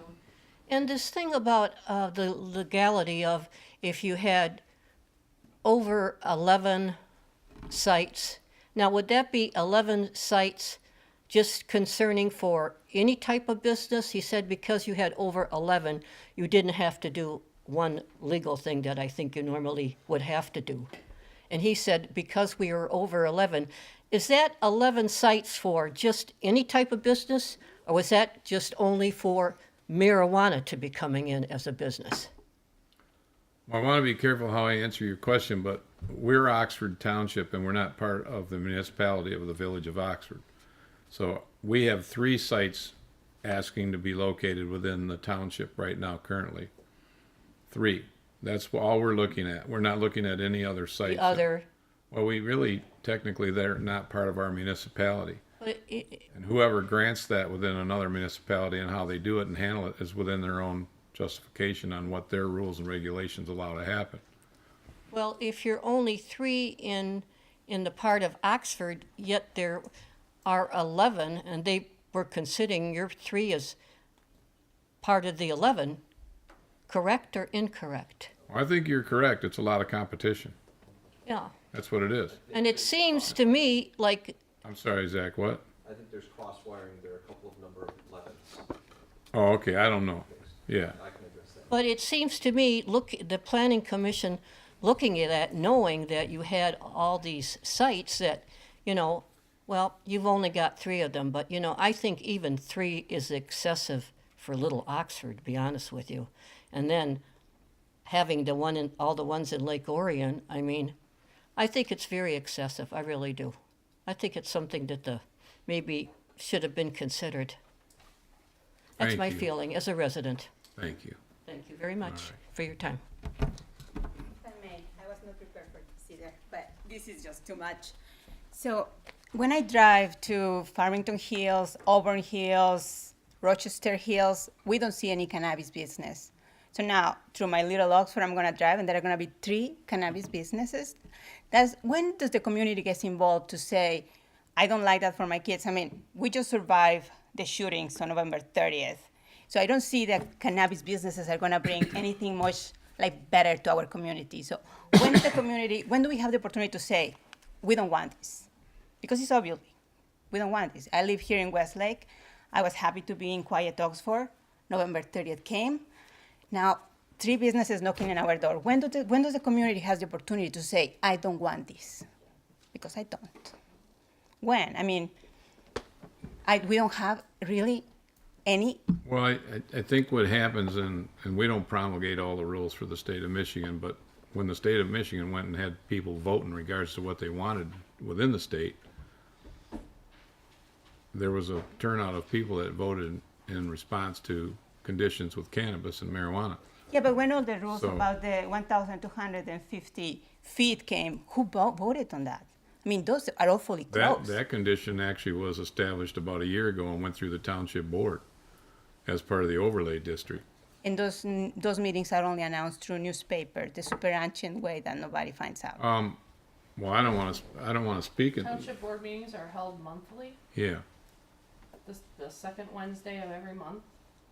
Okay, very good. I'm gonna start becoming a regular here to push on those things. And then can I collect signatures or something? I need to figure out how to stop this because this is mayhem. I mean, I'm from Mexico. I know about drugs, okay? So they right. don't bring anything good, legal or not. All right. So- Thank you, ma'am. I don't know if there's any more discussion in regards to this particular site or not, but if there is not, I would be looking for a motion. Mr. Chair, I have a motion here that I'd like to work through, so I ask the board members and Zach if we need to help the old guy here read this through, that'd be great. I make a motion, a resolution for special land use and preliminary site plan for a marijuana provisioning center submitted by Thomas DiAgostino on behalf of Lift Industrial Partners Number 2 LLC for the property located at 653 South Lapeer Road, Section 26 of Oxford Township, parcel number 0426303005. Whereas the applicant, Thomas D. Agostino, on behalf of the Lift Industry Partners 2 LLC pursuant to the provision of Oxford Township zoning ordinance, submitted an application for special land use and preliminary site plan on June 14th, 2022. And whereas the applicant submitted an 18-page site plan on June 14th, 2022, with the last revision date of June 13th, 2022, prepared and stamped by Michael Peterson, a licensed professional engineer. And whereas the applicant has submitted an application for a marijuana provisioning center license, which was approved by the Oxford Township Board of Trustees on July 13th, 2022. And whereas the Planning Commission has received a report from Zach Michelle, our planning consultant, dated July 5th, 2022. And whereas the Planning Commission received a report from Jim Sharp, engineer consultant, dated June 30th, 2022. And whereas the Planning Commission has received a report from Pete Schultz, Oxford Fire Department Chief, dated June 29th, 2022. And whereas the Planning Commission has received a report from Susan Morrison, Township Attorney, dated July 1, 2022. And whereas the site is located with the C2 General Commercial and MP Marijuana Provisioning Overlay District. And whereas the Marijuana Provisioning Center or a special land use in the MP Marijuana Provision Overlay Districts. And whereas the Planning Commission at its July 14, 2022 meeting held a duly noticed public hearing for special land use and did receive public comment. And whereas the Planning Commission at the July 14th, 2022 meeting reviewed a preliminary site plan and did receive public comment. And whereas the Planning Commission has authority to approve or deny a special land use as provided in Section 4.1I and Section 19.4C, special land use review of the zoning ordinance. And whereas the Planning Commission finds the special land use meets or would meet with conditions noted in this resolution standards of 4.5A through 4.5G of the zoning ordinance finding of facts. And whereas the planning commission finds the special land use meets or would meet with conditions noted in this resolution, the applicant standard of section 5.35 marijuana uses and section 6.26 marijuana regulations of the zoning ordinance. Whereas the planning commission has the authority to approve or deny preliminary site plans as provided in section 12.3B3 planning commission actions and section 19.4B site plan review of the zoning ordinance, and whereas the approved of a preliminary site plan allows an applicant to submit a final site plan, whereas the planning commission grants a waiver for information missing from the preliminary site plan as allowed in section 12.3B item 2, information required of the zoning ordinance. And whereas the planning commission finds the preliminary site plan meets or would meet with conditions noted in this resolution, the standards of 12.05A through 12.050 of the zoning ordinance site plan approval standards. Now therefore be it resolved that the planning commission by the majority vote at a duly noticed regular meeting held this 14th day of July 2022 approves a special land use for Lift Industrial Partners 2 for property located at 653 South Lapeer, Section 26 of Oxford Township, parcel number ID 0426303005, subject to the conditions listed below. A. Marijuana provisioning centers shall comply with this ordinance, the Township Code of Ordinance, the Michigan Medical Marijuana Act, the Michigan Marijuana Facilities License Act, and successor ordinances and acts. B. This approval is only valid if a final site plan is approved by the Planning Commission. C. The applicant shall provide an annual proof of compliance with all applicable state and local license regulations. D. The applicant shall provide a security plan as defined in 5.35 item J1 of the zoning ordinance for review and approval. And E. The approval shall only be valid upon acceptance of the applicant of any conditions of this approval and signed of this resolution. Now therefore be resolved, the Planning Commission by majority vote at a duly noticed regular meeting held the 14th day of July 2022 approves the preliminary site plan for Lift Industry Partners number 2 for property located at 653 Lapeer, section 26 of Oxford Township, parcel ID 0426303005, subject to the conditions listed below. The comments identified in consultant and agency's review shall be addressed in the final site plan. And B, the preliminary site plan approval shall expire and be of no effect after 365 days following this approval. I'm done. So John, well, wait a minute. I need a second to the motion before we can discuss it. I'll second it. Okay, I have a motion by Mr. Nold and seconded by Mr. Turner. So before we cast a vote, and we're going to do a roll call vote, are there any commissioners that would like to make comments or have concerns about what the motion was that John made?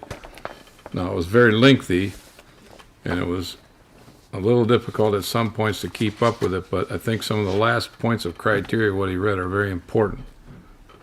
What I was trying to pay attention to. So if there are any comments from anyone, let's hear it at this point in time, because I think John did quite a job to put that thing together. Mr. Chair, I'd like to thank Zach for his help on this. I can't Okay, do this well, by I myself. want to make comments that it was still a difficult job to put it all in But place. I would like to add to this. This is for special land use I got it. That's what the very important part of your last comment was.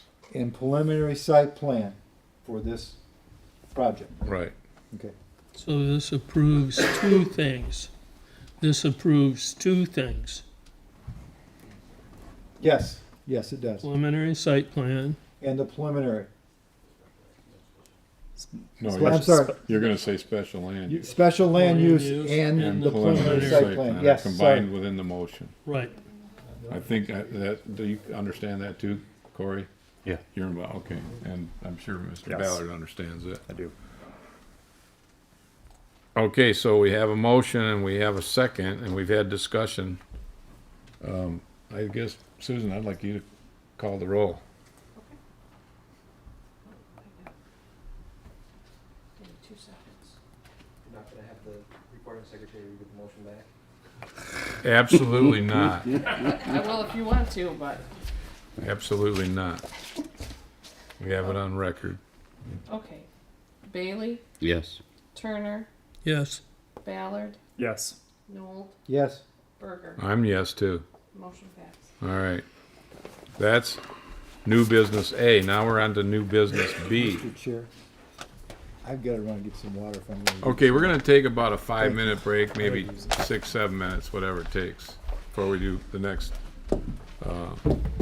piece of business here. So please be back here at least by 9:15 if you could, please.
Next on the new business section, we have B, the preliminary site plan review process for applicant through Mr.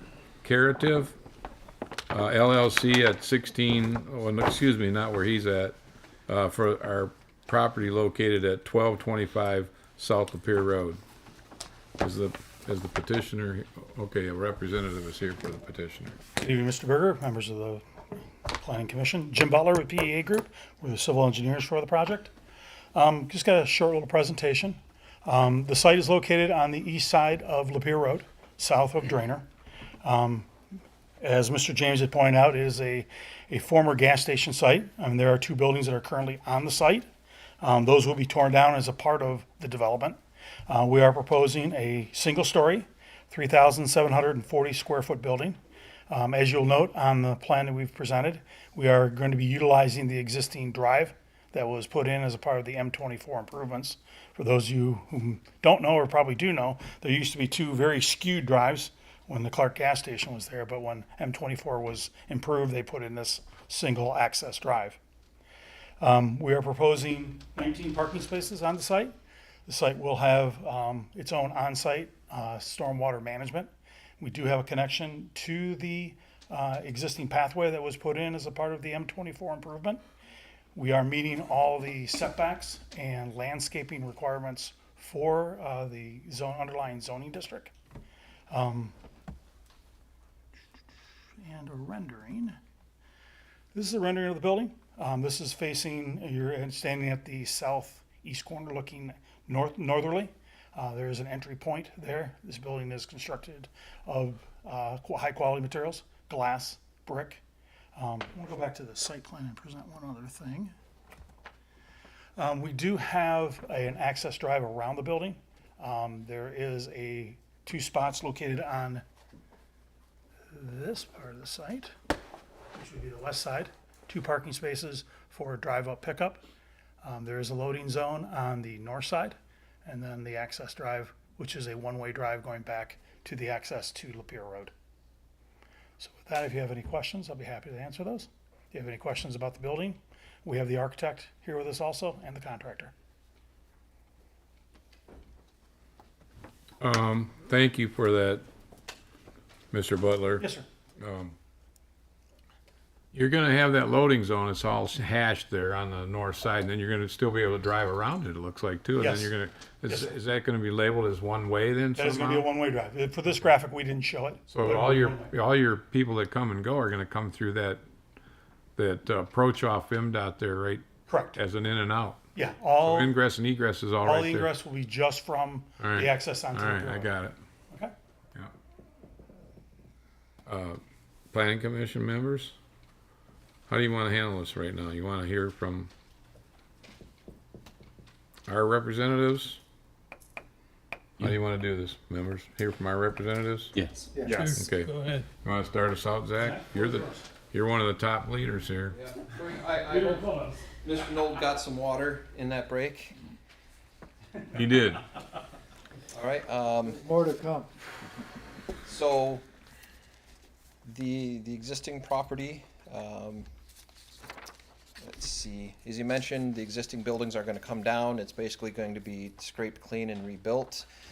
New building, new parking, all the landscaping is going to be installed. Let's see. For the meats and potatoes onto the table on page 5, the setbacks, there are far fewer footnotes this time. The building, it's a new building, meets the required setbacks. The parking is outside the green belts. We'd like to see all the green on the column there saying yes. Nothing real significant with the site itself. It does slope to the back a bit, but that's just the last couple of feet. Again, really good soils for infiltration on site. Mr. Sharp can address that for stormwater. For access and circulation, it's going to use the existing driveway. We already touched on the fact that it's going to be one way going around. For parking, it provides the required amount of parking for the square footage of the building. The parking is outside of the required green belt, and the required trees for the parking is installed. The one thing I will say, well, I really like that little island that's landscaped in there instead of a massive parking area. Little note is just a slight rotation in the angle of the dumpster, because right now you're kind of backing off that island. Something that could be addressed for final site plan. For essential services and sewers, I'll let Mr. Sharp address that, but it does not appear that any of the landscaping or proposed structures are going to interfere with the utilities on the site. Landscaping screening, there's a mix of plantings again, evergreens, more for the screening on the backside with deciduous trees on the front and shrubs. The math appears to be appropriate for what's required for the site based on the frontage and the screening.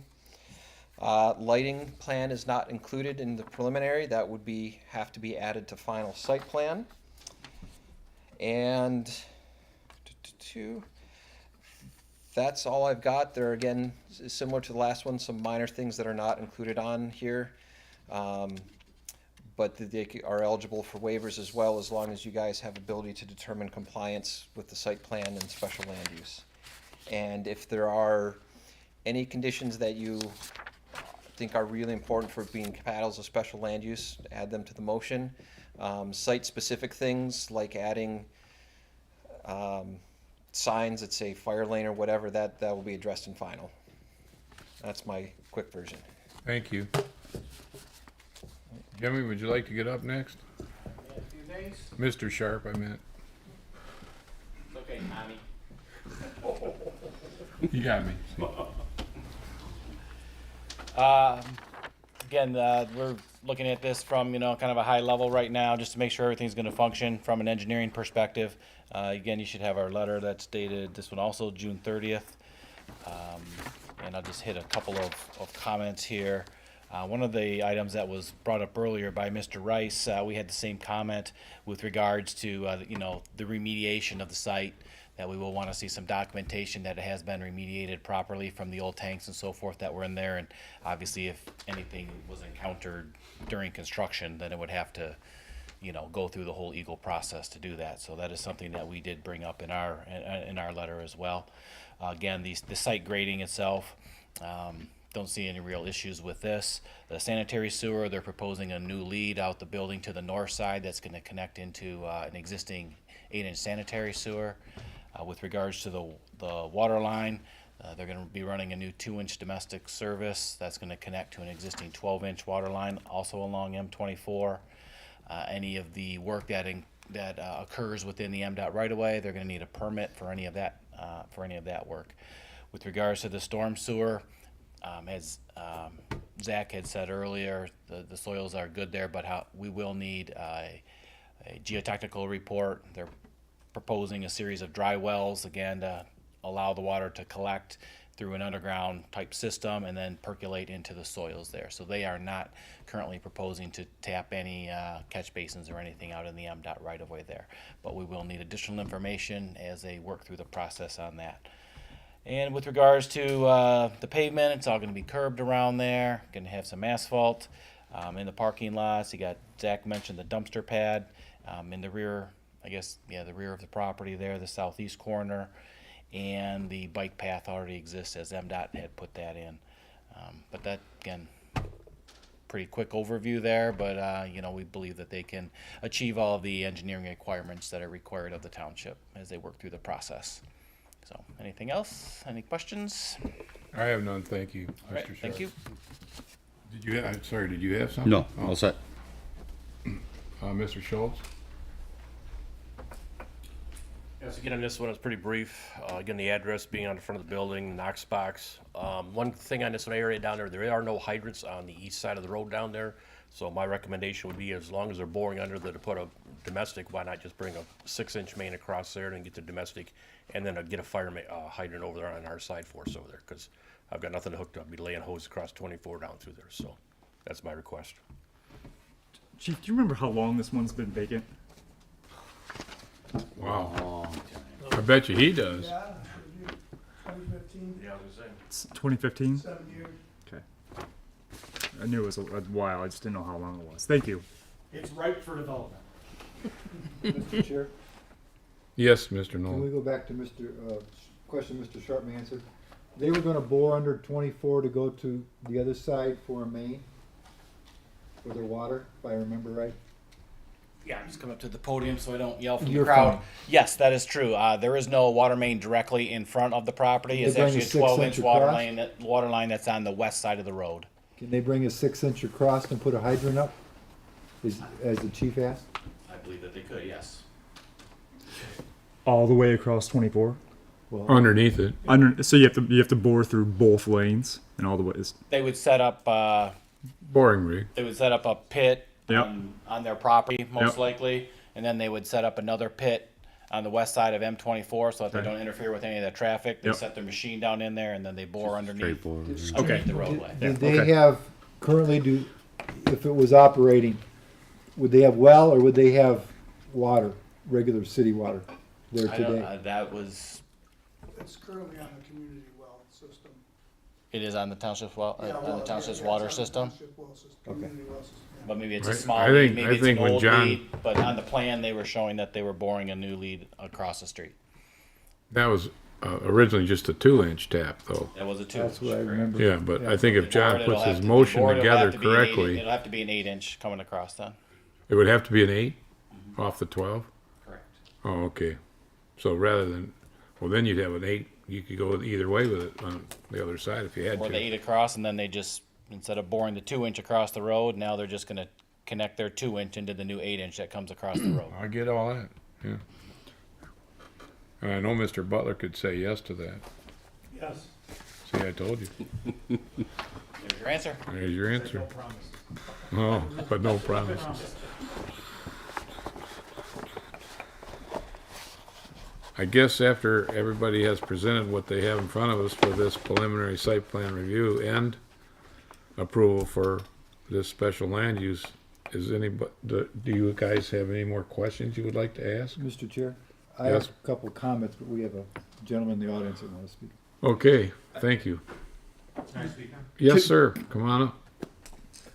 Again, Rick Rice. I'm the neighbor to the left, which is the north side of the property. I have a couple concerns. First of all, there's an electrical easement that goes completely across the middle of that building right now. It actually goes to another adjoining property owner. There's a pole there, there's a pole right there at the middle of his building, and there's a pole in front of my 2 buildings. We've met with Edison. They talked years ago about bringing it in from the back once they put the new system back there, and it's never happened. Actually, Joe and I actually met with DTE, and they have no record of that conversation ever happening. But that's what they told me. So the issue I have is, where's this electrical coming in? What's the issue? I'm just curious. Where's the electrical coming into your building? And how are you keeping the line across? Are you going across Mr. Zatko's property across the other side? You gonna, yeah, go ahead and answer it now. It's a concern, it's fair Second of to. all, the building's just way out in front of my buildings. The board actually, when I went in for a sign permit, decided that they didn't want a sign permit out there. This is when the sign issues were all going on. So I was allowed to put canopies on my building for backlit signs. This is gonna block my whole building. You're not gonna be able to see anything going down M24 of my property. If you look how far it sticks out probably 30, 40, 50 feet closer to the road. So I'm gonna have no visibility for my signage. Is the township gonna grant me a permit for a sign? Or do I just get stuck? Well, I can't answer that question this evening because that's a, And like I said, the issue with the fire hydrant, there is no fire hydrants on that side. I absolutely believe we need a fire hydrant on that side. There has been fires along that side of the road. One thing about the electrical issue again is my telephone pole actually, the one that left me on my other vacant lot actually came down on New Year's Eve, fell on top of the Harvest Time property, caught the roof on fire. I actually spent all of New Year's Eve out there watching the site because the power was down for 3 or 4 days. 3 months to the day after I examined my pole, and I actually could take a screwdriver and stick it all the way through, that telephone pole fell on my building doing thousands of dollars worth of damage. Didn't catch it on fire, but it was really close. So those electrical issue is a real problem for everybody, including Mr. Sy. So whatever you guys choose to do with that I just made my comment. Mr. Butler? Sure. We are working with DTE for the relocation of that line to take it back along the south side, take it along the west side, and come back along the north side. We will be setting a transformer right at this. Say that again for me, please. We are going to be, there's power lines that run across Correct, the front of the yes. property. We are going to take that line, relocate it along the south lawn property line, Okay. take along the north, and then come back along Okay. the south side. There's a transformer here that will be used for our building. There's also an existing underground service lead that goes across the Salvation Army. We're going to have to tie into that as well and reconnect that. So, Or they wouldn't have anything. oh, they don't have anything. Yeah, okay. That's the So, answer. are you're working with currently They're working with a service DTE planner? service planner. All right, and, okay, We submitted all the easement documents to them. okay. Okay? So you're creating easements to allow this to happen as part of the right of way for the DTE to make this take? Correct. Okay. And Mr. Berger, that is identified on sheet C 6.0 where it says proposed relocated overhead electric, so they do show that on the. Okay, that helps answer the question, thank you. But actually, the electrical problem is theirs, not ours at this point in time. Correct. So they're the ones that have to remedy that with DTE. But Mr. Rice is pointing it out that there is a problem there. So I get it. And related to building setback, obviously, we're meeting the requirements of the underlying zoning for Okay. setback. I did hear that earlier from Mr. Michelle. And understand also that Mr. Jose, the owner of the property, did acquire as a part of the M24 work, MDOT sold him a sliver of land. Oh, So that's how his property has gotten bigger. And if you recall, it was a get little that bit green narrower and belt, difficult to oh, to develop. get that green belt in there, okay, because he didn't have room before to do Did that. not. So that any building would have potentially been set back even. So the right of way got moved a little bit. Mr. Say purchased property for the purpose of trying to make the property more developable. Okay, thank you.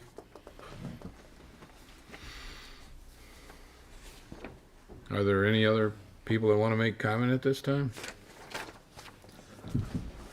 Mr. Chair? Yes, Just want to Mr. reiterate the architectural features of this building site. It's a showpiece for coming into the township. I want to make sure that it's aesthetically pleasing. I don't know how to say over and not under, but fits what we need to have in our. Yeah, I saw that first elevation view, yeah, thank you. I understand. So do you have specific questions about it, or would you No, like the me to only talk to question it? I have is, you go back to the other drawing that you had, the top view. Yeah. I think there's a tree up there on that turnaround. I don't know if you want to leave that there. That might be something that, as the fire and different vehicles try to turn on the east side. Oh, okay. On that little island there, that might be a little much. It looks like it's covering up the. Yeah, that's what he's This one talking here? about. the Yeah, that's roadway. what he's talking Yeah, about. Okay. yeah. Okay, got it. Not a big deal.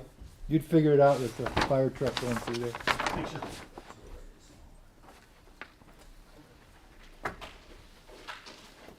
But John, we still have time to work. I mean, the building looks pretty good to me right It now. does. It has some nice Very architecture. nice. He's got a But shadow. all the He's got a properties he's have got a looked soldier nice so coming far. across there. He Yep. broke it up. He's got a shadow line coming out. He's done some good things with it. Yep. He did some stuff up on top, with some brickwork where he's done. See how he Yep. corbelled it out. Yep. He's got a break. He's got a break down on the other corner. It looks good. He's done the corners. He broke those out with some shadow distinction. It's Plenty pretty. of parking. It's pretty good. I like the area. I like the width of all the walks and everything through there. If that's a rendering that it's going to be similar to. So I like the wide walks and people can get in and out easily. Because this doesn't mean this has to be this type of facility forever. I mean, it could change and be another facility down the road. you That's know? And that's what I look at, because you have to look at what may happen down the road. And it would still be an attractive building, and I think still be a building for good utilization, no matter what the retail established business was or whatever the business is that goes in there. So I think it looks good. John, are you gonna try to? We have one. Oh, I'm hand up sorry, in the Mr. back. Rice. Just one more comment. Yes, sir. I noticed on the original site plan that you had there, it looked like there's bushes, or are they gonna be trees? in the front of the building on M24 side. There was a variety, it looked like. Because if there are trees, it's gonna completely block my building, and I really can't have that.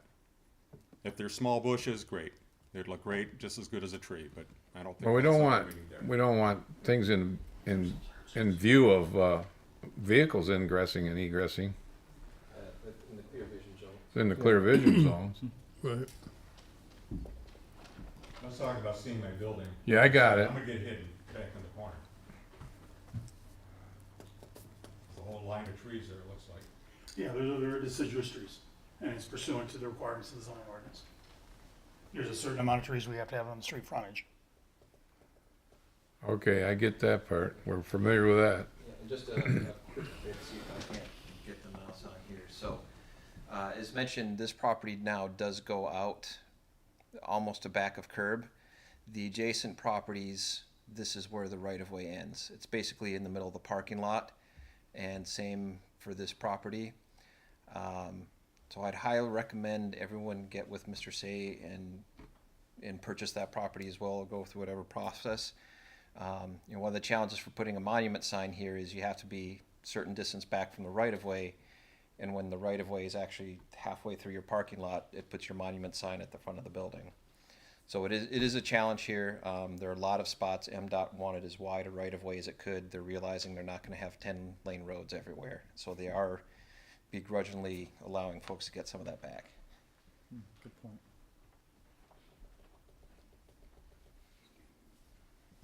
Okay.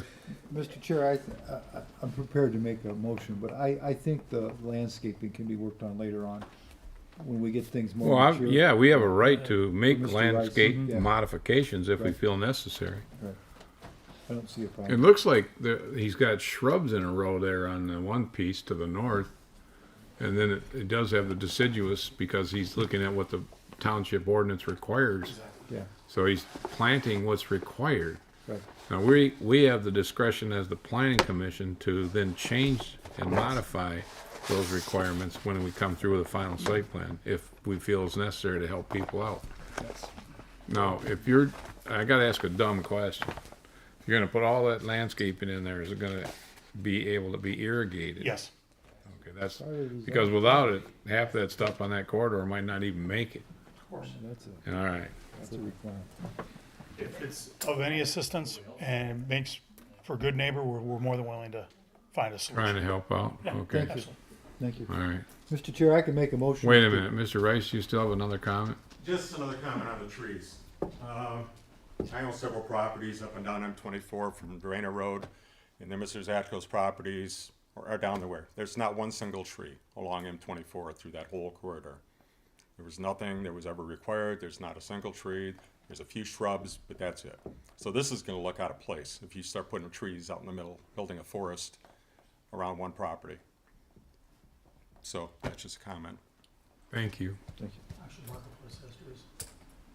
Right at the corner, right at the northeast corner. Well, we're not gonna get into that right now.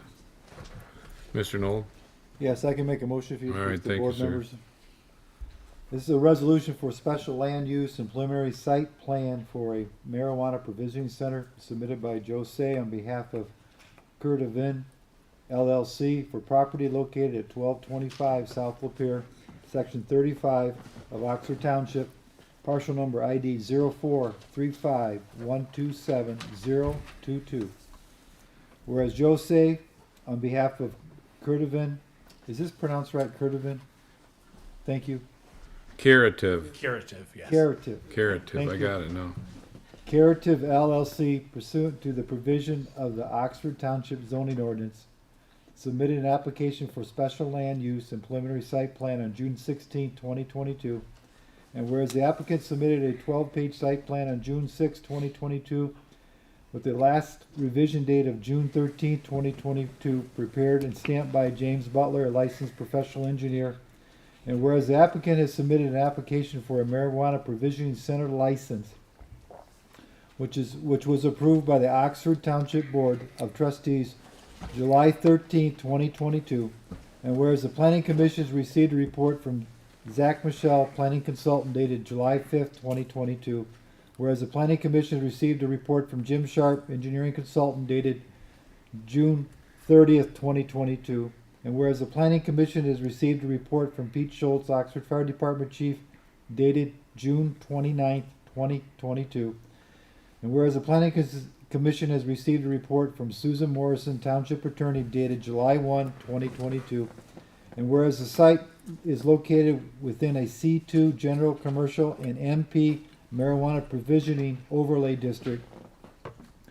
And whereas the Marijuana Provisioning Center are a special land use in the MP Marijuana Provisioning Overlay District. And whereas the Planning Commission at its July 14th, 2022 meeting held a duly noticed public hearing for special land use and did receive public comment.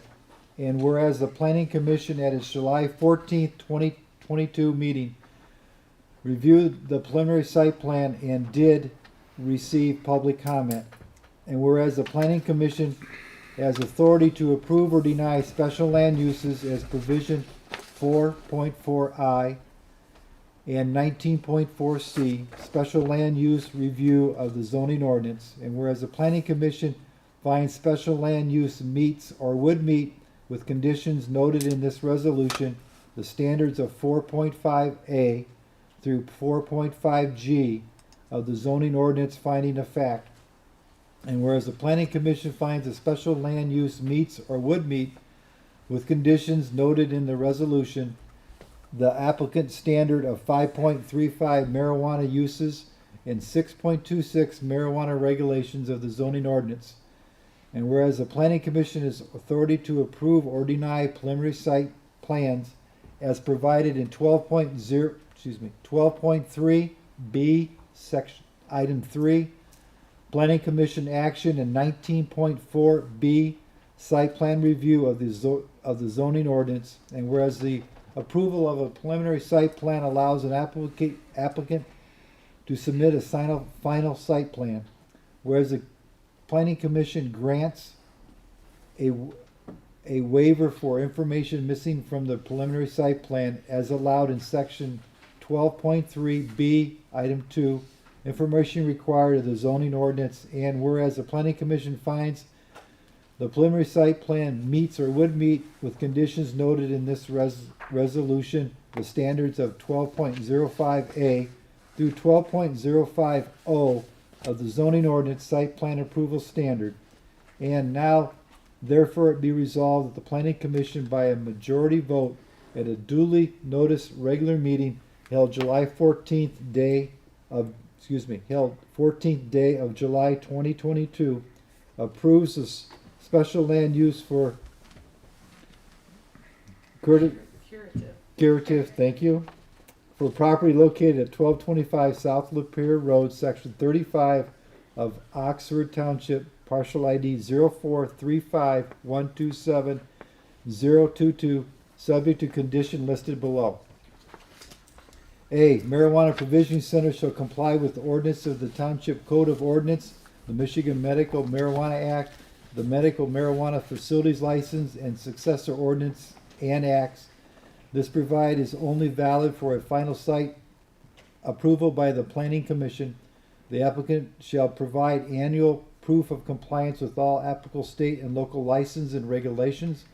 The applicant shall provide a security plan and as defined in 5.35J, item 1 of the zoning ordinance for review and approval, and this shall only be valid upon acceptance of applicant of any condition of this approval and signed by this signing of this resolution.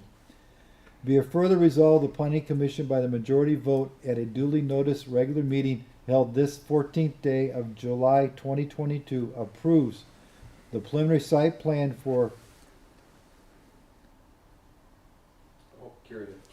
curative, we've got a typo in here, curative property located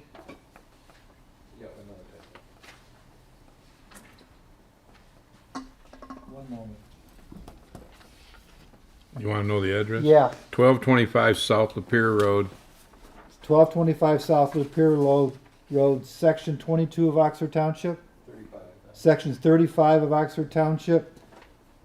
They're Parcel ID 0435. hang on, partial ID I need help. 04-35-127-002. Subject to the condition listed below. A, comments identified in consultant and agency reviews shall be addressed in the final site plan. B, this preliminary site plan approved shall expire and be of no effect after 365 days following approval. C, an 8-inch main water line and a fire hydrant added. And E, we want to note the electrical situation on this motion. What do you mean by noted? Relocation with DT service plan on the property. Well, it has to be modified anyway, or the building won't go where Yeah. it's located on the site plan. So Then I can rescind the item number E. I think you can. Yes. Because when the final site plan comes in, You're they're right. gonna have to provide the data that tells us what they're doing and where that right-of-way work is gonna be done to put that electrical where it needs to go. So I'll rescind item E that talks about electrical. Thank you. Well, we have a motion, now we need a second, or support. Is that you, Mr. Bailey? Second. Okay, I have a motion by Mr. Nold, and I have a second from Mr. Bailey. And Susan, I'm gonna want you to call a roll call on this.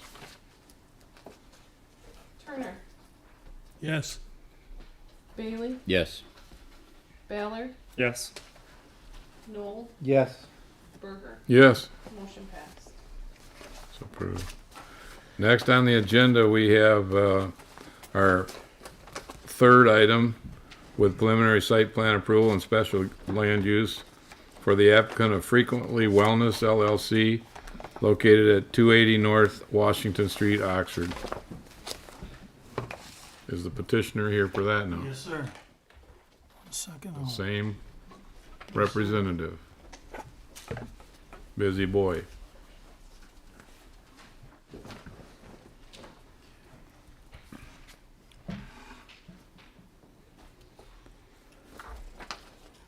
Good evening. Again, Jim Butler with PEA Group, here for 280 North Washington. Subject site is located on the west side, or excuse me, east side of Lapeer Road, south of Helen. It is zoned both C1 and C2. The subject parcel is about 1.9 acres, or 1.09 acres, which includes a portion of property that will be acquired from the Oxford Township Fire Department. As we all know, this is the former McDonald's site. It's a single-story building, 3,464 square feet in size. There are two existing access points that were installed as a part of the MDOT improvement. They're essentially the same locations that McDonald's had years and years ago. We're providing 64 parking spaces on this site. All the stormwater management will be provided again on site through infiltration. The site plan does meet all the setback requirements pursuant to the underlying zoning. One thing I would like to point out regarding landscaping, your ordinance, when you are adjacent to a residential zoning district, which obviously this parcel right here adjacent is, right through there, there are requirements for additional screening, certain spacing of trees, number of trees, and we have added those trees in this location. There's a board-on-board fence, for those of you who have been out there and saw that exists. We are not proposing to take that down, going to keep that in place. That'll provide additional screening. We are having no connection whatsoever to Helen Street. A couple things I'd like to point out that came up during the public comment. One is related to turnarounds and direction of traffic. This is not a part of the boulevarded section, so if someone wanted to leave this site, they could make a left-hand turn and could make a right-hand turn. They would not need to go down all the way down to Tractor Supply and the Culver's crossover to turn and go back to south. The other thing is the Goddard School, if you look at the aerial map, it's not immediately adjacent. Goddard School, if you click on Google and go from building to building, it's about 1,000 square feet, or 1,000 feet from in separation. And that's as the crow would fly. Obviously, you'd have to go up Lapeer Road, go down Gateway Drive to it, so it's a bit longer if you travel by car. McLaren, I again Googled it. It's about 650 feet where their existing building currently is today. So The architecture of the building, I'm gonna bring the architect up since it's a little different than the other building for a little bit of explanation of where we got. So please introduce yourself. David Murphy, DRN Architects. So this building is a single-story building, although it appears to be a two-story building from the exterior. We have proposed a Federalist-style building in this location, given its location and context with the residential neighborhood behind it. We are using high-end materials, brick, stone, brick and stone, and those are the only two materials. There is some soldier coursing going up the facade of the building at midway and at the top where the cornice is. We do have a wood decorative cornice all the way around the roof lines with a decorative downspout on either side. The main entrance of the building is on the south side of the building. The west side is actually just a decorative entrance to give it that Federalist style architecture. With that, we can answer any questions.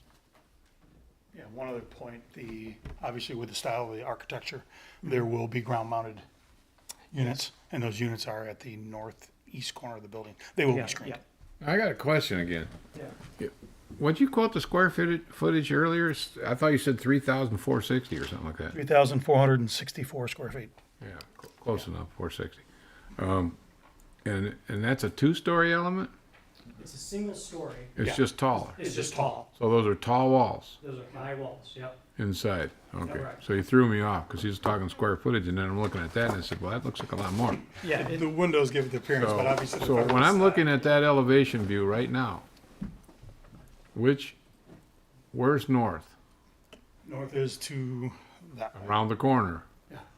This, not where that deck comes off there. No, that's facing Lapeer Road. That's Lapeer Road. Yeah. Okay, so north is around the corner North is around the corner. to that building. Yep. And that's Helen Street. That's Elm Street. What's on that side? Aesthetically, the same building look? Similar elevation on the other side, except there will not be a canopy where the main entrance is. There's no main entrance on the other side. There's no entrance at all, right? Here are the elevations. We don't have them in color, unfortunately, Mr. Berger. No, but I know what they look like. So here is the elevation that you're referring to here. There's Yeah, no- that's what I'm talking about. Yep. That's my north side. Yep.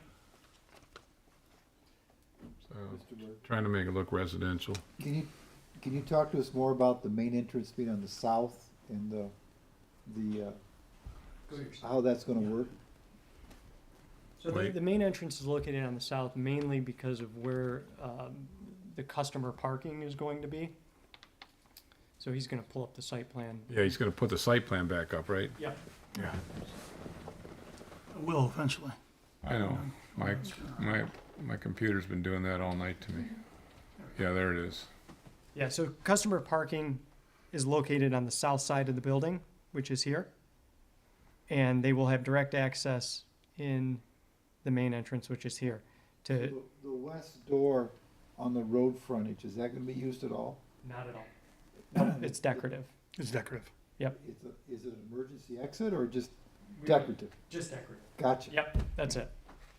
Now, I don't wanna be critical, but I gotta have handicap parking somewhere, so where would it be on that? Cause you're It's gonna right here. make them walk across the drive? It's right here. You're gonna walk across the drive? Yep. To enter the building? Typically, I don't go that way too well, in my own opinion, but I'll keep just letting you know now.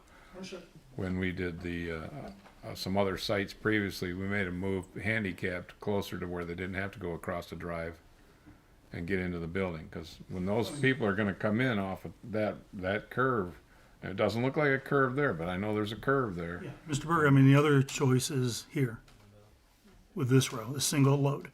Well, you can only be within so many feet of the building. I'm That's sure closer. the architect That's knows a lot that. closer. So, yeah, that's a Yeah, lot that would be closer. closer, for sure. And we can stripe it out. You might have to do something a little different there to make that all. I mean, from my opinion, I'm giving it to you now. So, Okay. all right. That's what we're here for. Yeah, I agree. Go ahead. I have a question. So the location of the building on the property itself, can you talk about why you chose the location of the building on the totality of the property? We just again, looked at the existing layout of the access drives. We figured that MDOT wouldn't allow us to change those. So we decided that we would put them between the two drives like McDonald's was. Instead of having to change the drive configuration. Well, it's turning blue, but. Mr. Knoll. Your privacy fence or your barrier, where does that stop and start? And does it go into the new property where the parking lot is? Say it again. Sean. The barrier, the barrier fence that you have in the back. The existing fence? The existing The board-on-board fence. fence? From what I understand, it's along the residential from here. I looked at it, but I didn't go back and look for Yeah, that. it goes essentially where all the landscaping is where it goes. Is that your fence or is that the neighbor's fence? I believe it's the neighbor's fence. Okay, so Also, they put it up in regards to having McDonald's there maybe in the past. Maybe, but that was years ago. Okay, I'm just thinking out loud. I'm thinking out loud too, Mr. Berger. With the residential zone behind it, if there was a more permanent barrier for the length of that property in the back, would that be something the board would be interested in? You mean the planning commission? The planning commission, I'm sorry, planning Yeah. commission. I would be interested in that, yes. I guess you'd have to take a straw vote, but anything that someone recommends to make it more beneficial for the residents, then I think nobody would be against it. Just a thought. But see, that property gets vacant when you're on the south portion of the Yeah. property they're developing. When you get to that little point right there where it turns, Yep. there's a turning point right there. Yeah, that's where the fence ends essentially. Yeah, that's where it ends. Yep. And then it becomes vacant Yep. when you go south to the east. Yep. That's the piece, Mr. Schultz, that's still responsible to the fire department, right? Yeah, here, this. That whole, yeah, This is that's what all, we're- this that's the little fire piece right here is department's, what we're right? requiring. Yep. Okay. Yeah, I don't know on this one. It seems like it could be the way where the building's laid out on the property could be better, and the style of the building could be better. It's like this. I'm not super happy with the style of the building, but this is my taste. This is my opinion, and the placement of where the building is at on the property is not utilized to the best of its ability. It's basically saying, "Hey, there was McDonald's there. Let's put it back to where the McDonald's was." That's not the intent. The intent is to keep the drive points where they are. I get it. I'm just pursuant to MDOT. That's just my opinion. I appreciate your opinion.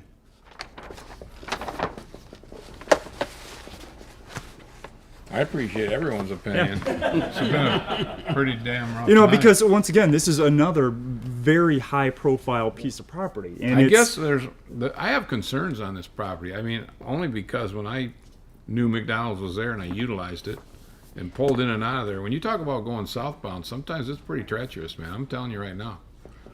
And I think the traffic is a comment that needs to be looked. I mean, I know what you're talking about with MDOT. They're not going to let you move it. You're there now with them, and I think maybe Mr. Ballard has a point. Maybe there's a better way to make it all work or not work, or I don't know how it's going to work for me right now, because it might not be the best plan. I mean, I want to make compatibility work for the residents in the neighborhood too. So, I mean, I respect the people that live there because they've been there a long time, and what they have and what they are adjacent to. And then Helen's a very tiny street. It's not a real big street. And because I pulled down it.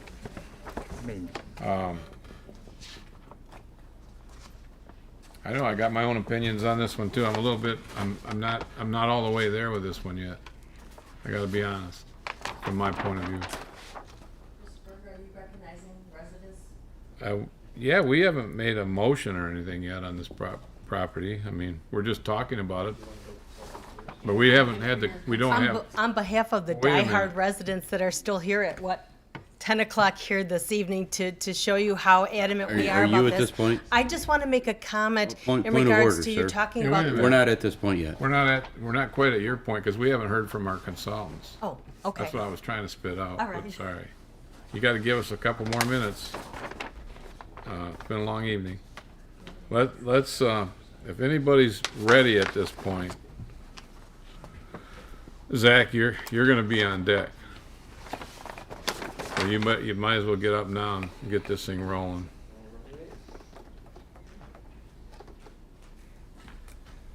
Howdy. Let's see. So, the site, as I mentioned before, it's in a couple of different zoning districts. It's got C1, it's got C2, but for the use, it's within the marijuana provisioning overlay.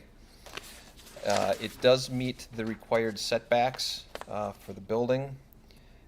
Where am I at now? Page 5. The lot coverage is really low, only 7.3%, 30% is allowed. All the setbacks are met for both the building and the proposed parking, but we'll get to parking later. No substantial natural resources issues with the site. For access and circulation, we've heard that those are the two existing driveways. They're proposing to reuse those. Both of them are wide enough to be both in and out. Let's see, there is a sidewalk to the west. There is going to be a connection on the side of the driveway to the front/side of the building, or the main entrance.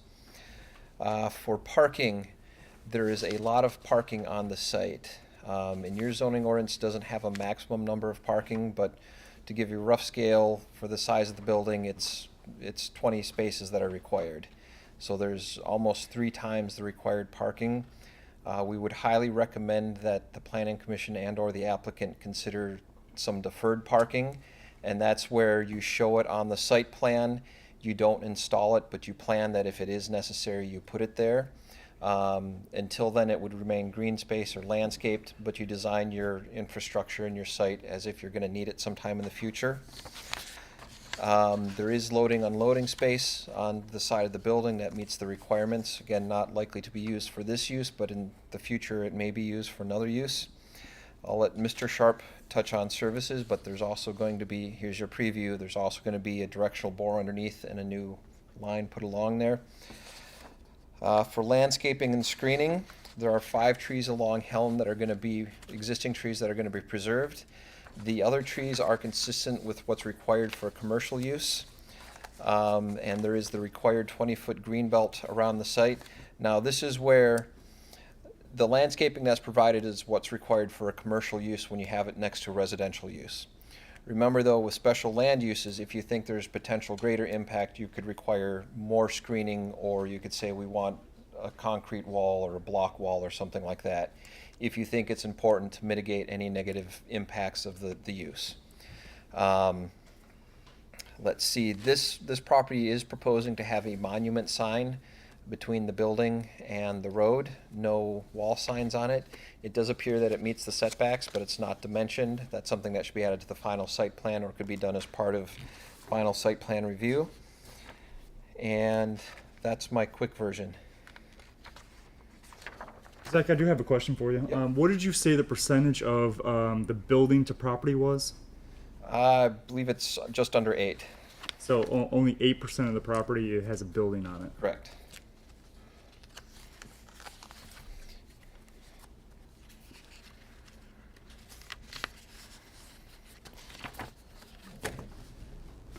No questions? All right. I have none, sorry. Thank you, Zach. Mr. Sharp, you know, come up and just present your quickie. I'm gonna drag this one out, Mr. Berger. Oh, I knew you would. See, that's what I figured. I'm gonna stay up. Maybe the British Open will just be starting by the time we get out of here. Okay. You should be having your packets our preliminary site plan review letter dated July 1 of 2022, along with the red line set of drawings. Much to the in-kind with the other developments there. You know, we're kind of looking at it from an overall perspective. It was an existing site that was there. The site grading that they're showing seems to work right now. The sanitary sewer, they're proposing to install a new lead out to Helen, which is where the sewer currently is. That system does have capacity for this facility. The water main, as Zach alluded to briefly, the master plan is for a brand new 12-inch line on the the east side of M24. It's currently only on the west side, so they are showing on their plans to bore underneath M24 with a 12-inch line and extend hydrants to their southerly and northerly property lines for future extensions on there. Any work within the MDOT right away within Lapeer Road is going to require a permit, just to reiterate that, just like all of these tonight. With regards to stormwater, similar to the previous application, they're proposing an underground detention system with a series of leaching basins and so forth. No geotechnical report was supplied, but just knowing the soils in the area, it's pretty sandy. We're confident that they'll be able to get that to work in some way, shape, or form. Again, the sidewalks that were put in was part of the MDOT project are existing, and they do have those two approaches that are there. Maybe not the most ideal, but that's where they are, and to relocate those would be be a challenge with MDOT. So I think that's really all I have on this one. Again, so if there's any additional questions that you might have. Nope. All right. Not for me. Anybody else? You have Mr. Ballard? I don't have a question for you, Mr. Sharp, but I do have a question as I'm looking at this because I'm thinking about it. I'm not seeing any sidewalks as well in the property. Am I missing something here? Is there any sidewalks in this design? On the property, there's the existing 5-foot sidewalk that's right on the property line there between, just to, inside the right-of-way there. And it looks like there's a connector sidewalk from the south side of the building out to Lapeer Road there. That's correct. Yeah, so I believe it. There's missing some on that new parcel that you guys just acquired from the fire department. Oh, so did they put it in when they? Okay, so I was under the okay. What about Helen Street? Is there a sidewalk on Helen Street? It appears that there is, yes, according to It looks the like there aerial is. photo Yes. I there. have my glasses. So I'm still that's fine. I was still seeing that this was. I'm not seeing in the plan. Okay. I'll be around if you got any more questions. Thank you. All right. Mr. Schultz? On this, the same thing again with the Knox box on the building, the address on the building, water main coming across, make sure the hydrants are on both ends. The only caveat I've got on there is there was a cyclone fence that ran from the north. Let's see, is that the house that's directly behind them? There's a board fence that comes down, and then there's a short section of cyclone fence that runs about to where the Edison pole is, and then the cyclone fence was taken down all the way down to the tanning property, and when they did the road construction, and I just requested that sign or that fence gets put back up across there, so there is a fence across the back of there just for security for us and for them both. So that's it. So you're talking where that curve is, but behind the dumpster there, all the way down? Fence Yes. puts back in? Yep. Yeah, the fence extends pretty much where that little bit of a jog is right there for probably, I don't know, 20 feet or so. But then, like I said, there's the Edison pole, and that's right there at that pole is where they took the fence down. Dan's Construction did their work in there. So just, put the fence back up, down, and reconnect it back down at the corner down there again then. And that's just a regular cyclone fence. Did I hear correctly that Jim's gonna put a training tower somewhere there for you too? No. Our intention is to build on that property in the back there. That's our intention. That Jim was gonna build that for Our you? intention is Thanks, Pete. He's not even listening. Thanks, Pete. He's listening. He's not commenting. He's not commenting. Are there any other questions regarding this site right now? I have one, Mr. Chairman. Yes, sir, Mr. Turner. The southern piece that was based on what we have here indicates that Oxford Township owns that. Has that been sold and deeded off to, but you're expecting to work on that? If I may, it's under contract. It has not been, the purchase has not been closed yet. So that southern piece is still titled in the name of the township.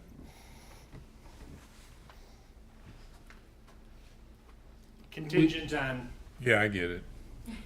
I mean, because why invest into something if you don't own it yet, and you will? So we're talking the southern pieces like this. Yeah, piece that's right it. here. That's it, because that was originally owned. By the yeah. Okay, Yeah, I was just yeah. confirming that. Yeah, when you look at it, if you can kind of just go past that dumpster location a little bit, it sneaks in right there, where the last southern portions of parking spaces are. That kind of belonged, that whole section there kind of belonged to the township, and now it's no longer. It's under contract to be purchased by the applicant, the petitioner. That's the way I understand it. Yeah. So are there any other questions at this point in time in regarding this site? Mr. Chair, I'm still struggling with the screening on the east side. Really? Oh, next to the residential? Yes. Are you looking for a more permanent wall? I'm leaning Or are you towards looking- that, but that was a 4-foot fence that you talked about, Chief, that needs to be replaced, or what was there? The existing cedar fence that's, or whatever you want to call it, is still existing back there. It's at least 6 feet tall. That runs along that entire property thing. It's, you know. It's been there a while When it though, comes- hasn't For it? quite a while. When it comes down to your, It comes down, basically, as you see the new plantings that they're proposing right there? yeah. Yeah. Basically comes just about to that one corner right there is where that stops, because that's the corner of Yeah. that piece of property of that home. About right, that's the corner it stops There's a at. weird jog right there that the property does right there, that little distance right there. Yep. It stops. It turns and stops. I mean, the ordinance obviously has a requirement because of the adjacent residential. We are putting a pretty significant row of deciduous or non-deciduous trees, all evergreens in that area. That's what's being proposed. Because your ordinance obviously takes that into consideration because you have a B1 zoning against the residential. I think we need more of a permanent screening on the east side of that property, all the way down for the residential. I think we need both the permanent screening Yeah. and the trees as well. So that would be, yeah. I mean, my personal feel on this is another very important piece. And so if and maybe when, you know, the applicant is no longer here, what happens to the building that is, you want some of the best opportunity of what you can be. And it just doesn't seem like the piece of property is being used to the best of its ability or designed in the best of its ability or the design is the best that it could be. So, yeah, so I think there needs to be changes to the design and changes to how it's laid out on the property itself.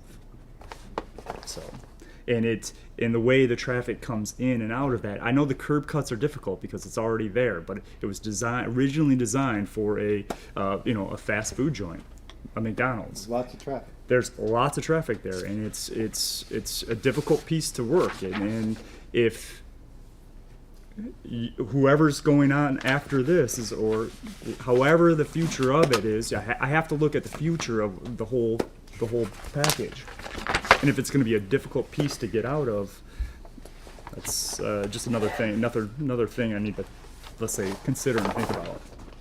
I gotta believe when MDOT did their redevelopment of M24, that was considered. I'm sure, but you know. Because you look at what they did to the previous, we had 2, right? Yeah. We ended up with 1, which made sense. It totally made sense. Sure. So they did that for a specific reason, obviously. But I mean, I've heard from Mr. Ballard, what are your comments? I'm not sure what the feeling of the rest of the members are. One of the things, I live here, so I mean, I see it every day. I mean, As do I. Yeah, correct. I'm an Oxford Township resident. Correct, 20 exactly. years. 100%. So I get it. And I appreciate it as much understand as your I do. concerns, and I do get it. I just, if there's something else you want us to look at, I mean, the architecture was kind of driven by the area. That's what we were kind of looking for, so we don't make something that's modern and stark against stuff, so it doesn't stand out too much. It kind of blends in. That was what the idea was with that. We're very happy to look at the architecture of the building and adjust it and revise it. If there's something that doesn't, Yeah, absolutely. Okay. and if there's something with the site, Yeah. I mean, Is just there, off I the guess, top of my head, thinking of safety. Sure. And it's- listening to everything that's been said and what we're talking about, I mean, there's concerns, I think, as to the placement of the building and the location on the site too. So What's- it what's may that have to be, it may have to be reevaluated as to what maybe you could do with that building on that property. You were only asking for 3,464 square feet. Mhm. So, I mean, I don't think it's an overuse of the property, but I think there's concern as to how people are gonna ingress, egress, and then move once they get on the lot and park and stuff. And I am concerned about the residents because I need to be, you know, and that's important to me. So I'm with John. I think it would have to be a more permanent type fence, I guess, but you know, concrete's ugly and stuff like that too when you put it up as a border wall. There's multiple types. And there's of- other kinds there's of other things. things. There's other things you could probably do to make it look more For sure. appealing. So I think you got some work cut out for you maybe on this one before or I don't know. I don't know how people want to vote on this. We're The talking. placement of the building. We're talking about, pieces up. first of all, we're talking about a special land use with a piece of property with a preliminary site plan. Now, they're going together with us tonight, so. Of course I do. I want to make sure we do what we think is in the best interest of everybody for the community. And So I I'm struggling a little, I'm gonna tell you right now. Yeah, and I hear you and I understand. I mean, this has always been a difficult site to do. Always been a challenge. I Yeah. mean, there's a few options I think in my own mind to make this better. You talked about placement. Obviously, moving the building to the north, probably not the best thing, right? You're putting it close to the residential. Well, I know what you're talking about because it moves it to the road. Right. Yeah. So if you were to move it, say, south, right? And maybe, I don't know, eliminate one of the drives. Well, So you don't have to, so you have the farthest point. South's taking it away from the residential a little better. But you keep, let's say, for instance, you take that southerly drive, the one that But I- curves, you take that out. So you have the single point of access at the north. What's going across there? If you go south, the power lines run across about where those two Yeah, trees are. that's the other issue. Okay, thank you. I didn't know that part. Yeah, by there are looking at power the lines that plan. run through there. I honestly just looked at it as a vacant piece of property. That's all I looked at when I went by it. Essentially, the power lines are the property line. Yeah, I didn't pay attention to that part. So there are those. So we do have some limitation, but can we move it slightly? Sure. Can we add some additional screening, vegetative reinforcement along the common property line with the residential? Sure. Well, I mean, there's a couple avenues we can drive down tonight, and I don't want to. If we drive down a negative one, then that's not what you want to hear.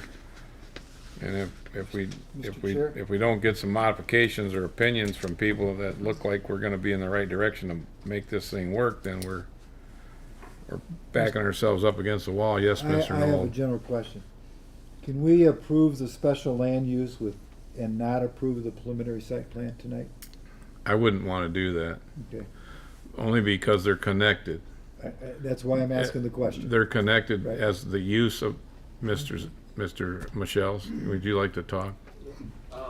My next question is gonna involve him anyway, so. Yeah, so as a reminder, it is possible to make changes between preliminary and final. They could remove a row of parking, they can change the landscaping, they can show a new fence. Part of preliminary is is it a general fit? Is it likely to meet the ordinances? And also for the body to provide guidance of here are some things that we're gonna wanna see different in the final. So if you do have some of those, you can provide that direction still with approving preliminary. So for the conditions as part of a special land use, I want you to kind of think, these are conditions tied with reducing the impact of this use on the adjacent properties.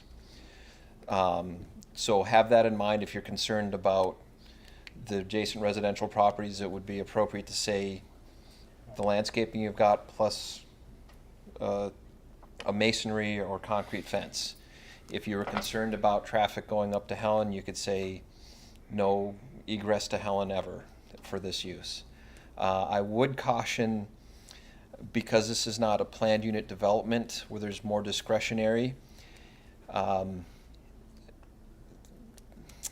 there's, how to phrase this, so with the traditional zoning that Oxford Township has, Euclidean zoning, for the building placement, you're looking at, does it meet the setbacks? Does it meet the height?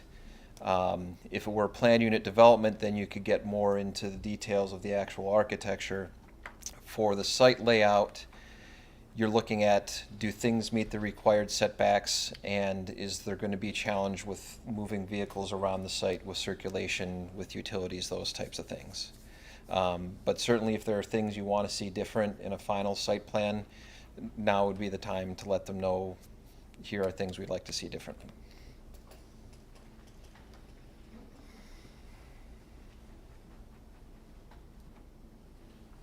Mr. Chair, let's talk these issues through.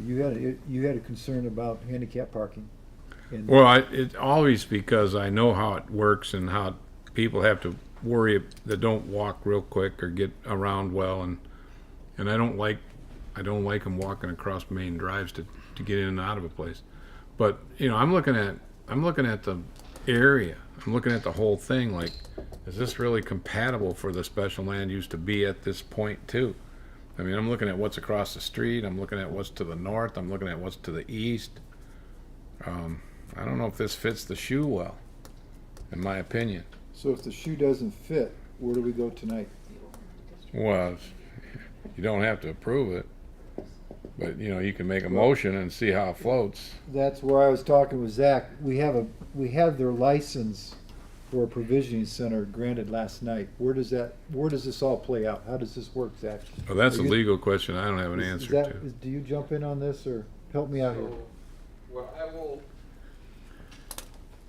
I'm going to answer you by quoting zoning code, which is always a great way to answer somebody. So for special land uses, the zoning ordinance provides you guidance of things to look at. And so they're findings of fact. And these are the things that you're going to look to determine whether or not it's a fit. So the way that this use has been delegated up in the township is you're looking at one thing, the township board is looking at slightly different things. So the criteria, these are section 4.5 findings of fact in your zoning ordinances if you're following home. The first one, the proposed special land use must be compatible with adjacent uses of land in terms of location, size, and character, and will have no negative impact on adjacent property or the surrounding neighborhood. And that's where you can impose conditions for that to be true. So you may say it won't be true as it is, but if we do this condition there. The next one, the Well, proposed. let's go a little bit deeper in that. Yep. If this board would say that we don't believe it meets 4.5A through 4.5G, where do we stand with that? The best course of action would be to say, we don't believe it meets this one because. So especially Because we don't believe it fits the usage on that property? we don't feel it fits the usage because of this, this, and this. Size and character, right? Yep. So if you're going to, and the best practice is to do it whether you're approving or denying, is say, this one is true because of this, but that makes the process really long. We haven't done that tonight. The next one, the proposed special land use must be consistent with and promote the intent and purpose of the zoning ordinance and other applicable codes. The third, the proposed special land use must not pose an unreasonable impact upon the natural environment. Next is the proposed special land use must be compatible with the capacities of public services and facilities affected by the proposed use. Can you explain that one a little bit, just a tiny bit for me, so in a little bit better layman's terms? Yep. So I'm going to use a different example, but I'm going to stay in the marijuana world. So a grow facility has much higher demands for water and especially electricity than a typical building of that size. Okay. So if you're in an area and you know there's not appropriate electrical service for it, Perfect. that's where you're looking at. Thank you for helping me this, with that. Can the infrastructure support the special land use? Let's see, the next one. So my apologies, I got new glasses for the first time in 5.5 years, and they've decided that they've done all they're going to do today. The next is the proposed special land use must be consistent with vehicular turning patterns, traffic flow, intersections, view obstructions, ingresses and egresses, off-street parking, and other existing conditions of the district. Yeah. Yep. Question about traffic flow. Can we request a traffic pattern survey? Your zoning ordinance has a minimum standard for when they have to come in the door with that, and this was substantially lower than what that threshold is. I don't remember what it is offhand, but I can get it from the zoning ordinance. What's the threshold? It's like the equivalent of 50 houses during a peak hour. It's pretty high. The next one is the proposed special land use must be designed, located, planned, and operated so that the public health, safety, and welfare will be protected. And the final one is the proposed special land use must be consistent with the goals, objectives, and future land use plan described in the Charter Township of Oxford Master Plan. So if you feel that you're struggling with aspects of any special land use, go through those and see how it matches up or not. So There's two suggestions I wanna make tonight. Mr. Chair, we do have some people from the community that wanna speak, first of all. I don't wanna forget that. Second of all, Zach, don't run away yet. If we were to go through the motion as we have done tonight and not approve the motion, then where does this whole project stand? Where do we stand as the township and where do we stand as the applicant? So, I'll be a good planner and give you a couple of answers. The short answer is that if a special land use is not approved, then you can't do a medical provisioning center there. And so that stop it.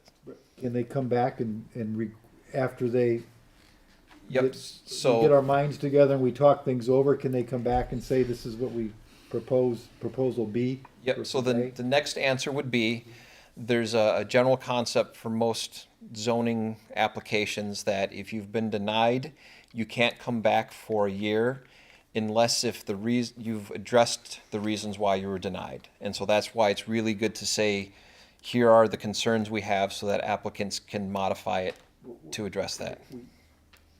I want to work with this. I don't think the board's there, okay?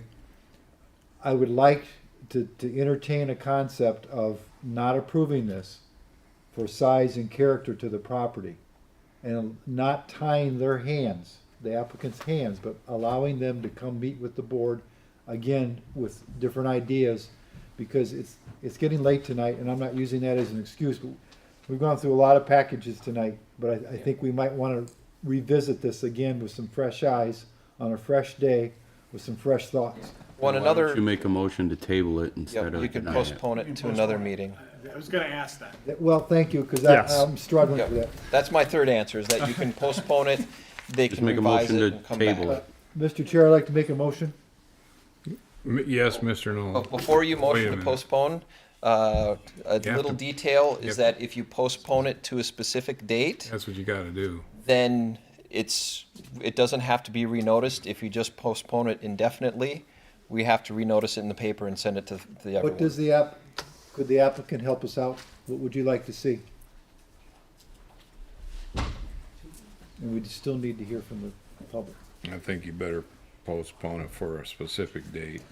100%. I would agree. 30 days. 14th, so you could say our next available meeting date in August would probably put it to about technically the 11th, which is on the second Thursday, which is a normal meeting time slot for us. So you should put it to August 11th, 22. Okay. Do you want to open up for any public comment now, or do you want? Well, I think if we're gonna postpone it right now, I don't know if we need to go into any public comment deeper until we see what comes back at us. I mean, unless you want to get up and speak. Sure, you know me. Yep. You've been here a long time, so speak. 3 minutes. Yes, it's been Try a to long keep it time. as brief as to you me, can. To me and to the diehard residents that are still here after 10 o'clock this evening, it's an easy answer. When it comes down to the special land use, it states you have to be harmonious with the surrounding community and that it promotes the uniqueness of Oxford Township. This definitely doesn't. Bottom line, should not be special land use, not for medical marijuana purposes, period. Over, done with. And we Thank can you. end it tonight. Thank you. Thank you.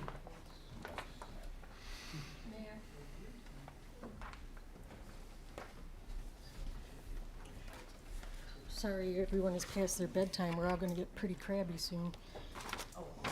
So I noticed that spacing is addressed in the package. The minimum distance of 1,200, 1,250 feet between the provisioning centers itself, for the township's zoning jurisdiction.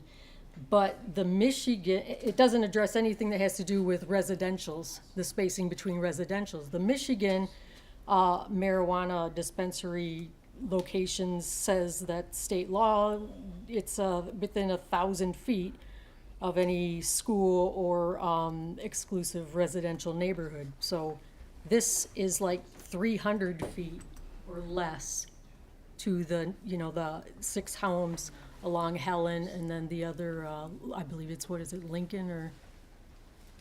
So it's proximity-wise, it does not fit for the special use being a cannabis distribution center, basically, Provisioning center. which is the same. No.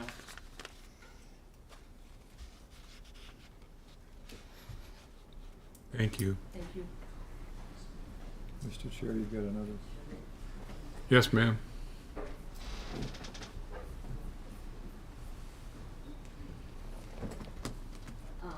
If you postpone this and set this for 30 days out, I'm just wondering, they're going to do something to the building, maybe change back, forward, whatever they're going to do. But how is this is not going to affect the safety of the people coming in and out of that place, because the traffic is horrendous on that curve. So that's not going to do anything to help that situation whatsoever. Moving the building forward, backward, or adding more plants or whatever, that's not going to make any difference there. And you know it's bad. You can hardly get out of there if you're going south. That's all I have to say. Thank you. You're welcome. Mr. Chair, I'd like to make a motion, but I have a question prior. I see people walking around. August 11th, what kind of a date is that for? Should I put that in here? It's actually a normal planning commission day because it's the second Thursday of the month. Okay. So when I went to the calendar and looked it up, either we would go further or sooner, but sooner doesn't work well. So if you didn't want to go to the 11th, you would have to go to the next 2-week period after that. The 11th is closer to the 30 days that they looked forward to bringing something back to us with. So that's what I went to the 11th on. If I can help alleviate any confusion, the 11th would be fine with us, wouldn't it? No. Because you would have to automatically Get the just reviews turn they it get. right around, because they have to have 2 Oh, weeks forgot that. to review. Sorry. Good point. Oh, it doesn't Yes, fit. good point. Doesn't fit. Thank you, Cheryl. Thank you, Cheryl. So, what do you suggest, Ms. Cheryl? Well, then it goes to the next date, Which is the 25th. Well, I'm working on it. All right. thank which you. is August 25th. Turn it right around. Okay, that's better. That's too quick, is what you're saying. All right. I'd like to make a motion. A Go ahead. resolution to postpone a special land use and preliminary site plan for a marijuana provisioning center submitted by Greg Gatoma on behalf of the Frequency Wellness LLC for properties located at 280 North Washington, Section 22 of Oxford Township. Partial ID 0422 403 001 and partial ID 0422 403 002 and part of partial 0422 404 021 to the next planning commission meeting in August. This date would be August 25th, 2020. I have a motion. Do I have support to postpone this preliminary site plan? I'll second. And supported by Mr. Ballard. I'd still like a roll call vote, though. Just thank you, Susan. Bailey? Yes. Turner? Yes. Ballard? Yes. Noel? Yes. Berger. Yes. Motion passed. Thank you. Okay, we're done with new business tonight. We're into now communications and committee reports. I don't know, Economic Development Committee, I don't even know what that is right now at this point in time. Is there anybody on that committee that's sitting up here tonight? I don't believe there Mr. is. Spiz is the only one on it. So that's the only one that we don't, and now the Ordinance Review Committee did meet recently, last Thursday. We're still working on some of the priority issues that we've had from the past. We have some new things that have been brought to us that are considered to be of higher priority. So we're trying to put some things together as quickly as we can and as fast as we can meet. And that's it from the Ordinance Review Committee. Do we have any planners issues to report? Just thanks everyone for your patience and attention tonight. It's a lot more business than you usually have had, and it's tough to weigh the different viewpoints. You did a pretty good job. I will say one thing that the township has been trying to do is get folks in for pre-application meetings much earlier and more aggressively than previously was done. And I think because of that, even though there may be some concerns with the special land use, there were a lot of details on these preliminary site plans that would have been missed in the past, which makes it a lot easier for consultants and for you guys to look at it. So I like that process, and I'm glad that we're doing it more. All right, thank you. Mr. Sharp, do you have any comments this evening? None tonight. Thank you, Mr. Sharp. It's adjourned. 10:35 official time. We're done. Do we have to have a motion? No. Roll call? Okay. You don't have to on adjournment. Okay. All right. Thank you very much. Thank you. Thank you, gentlemen. Sorry for your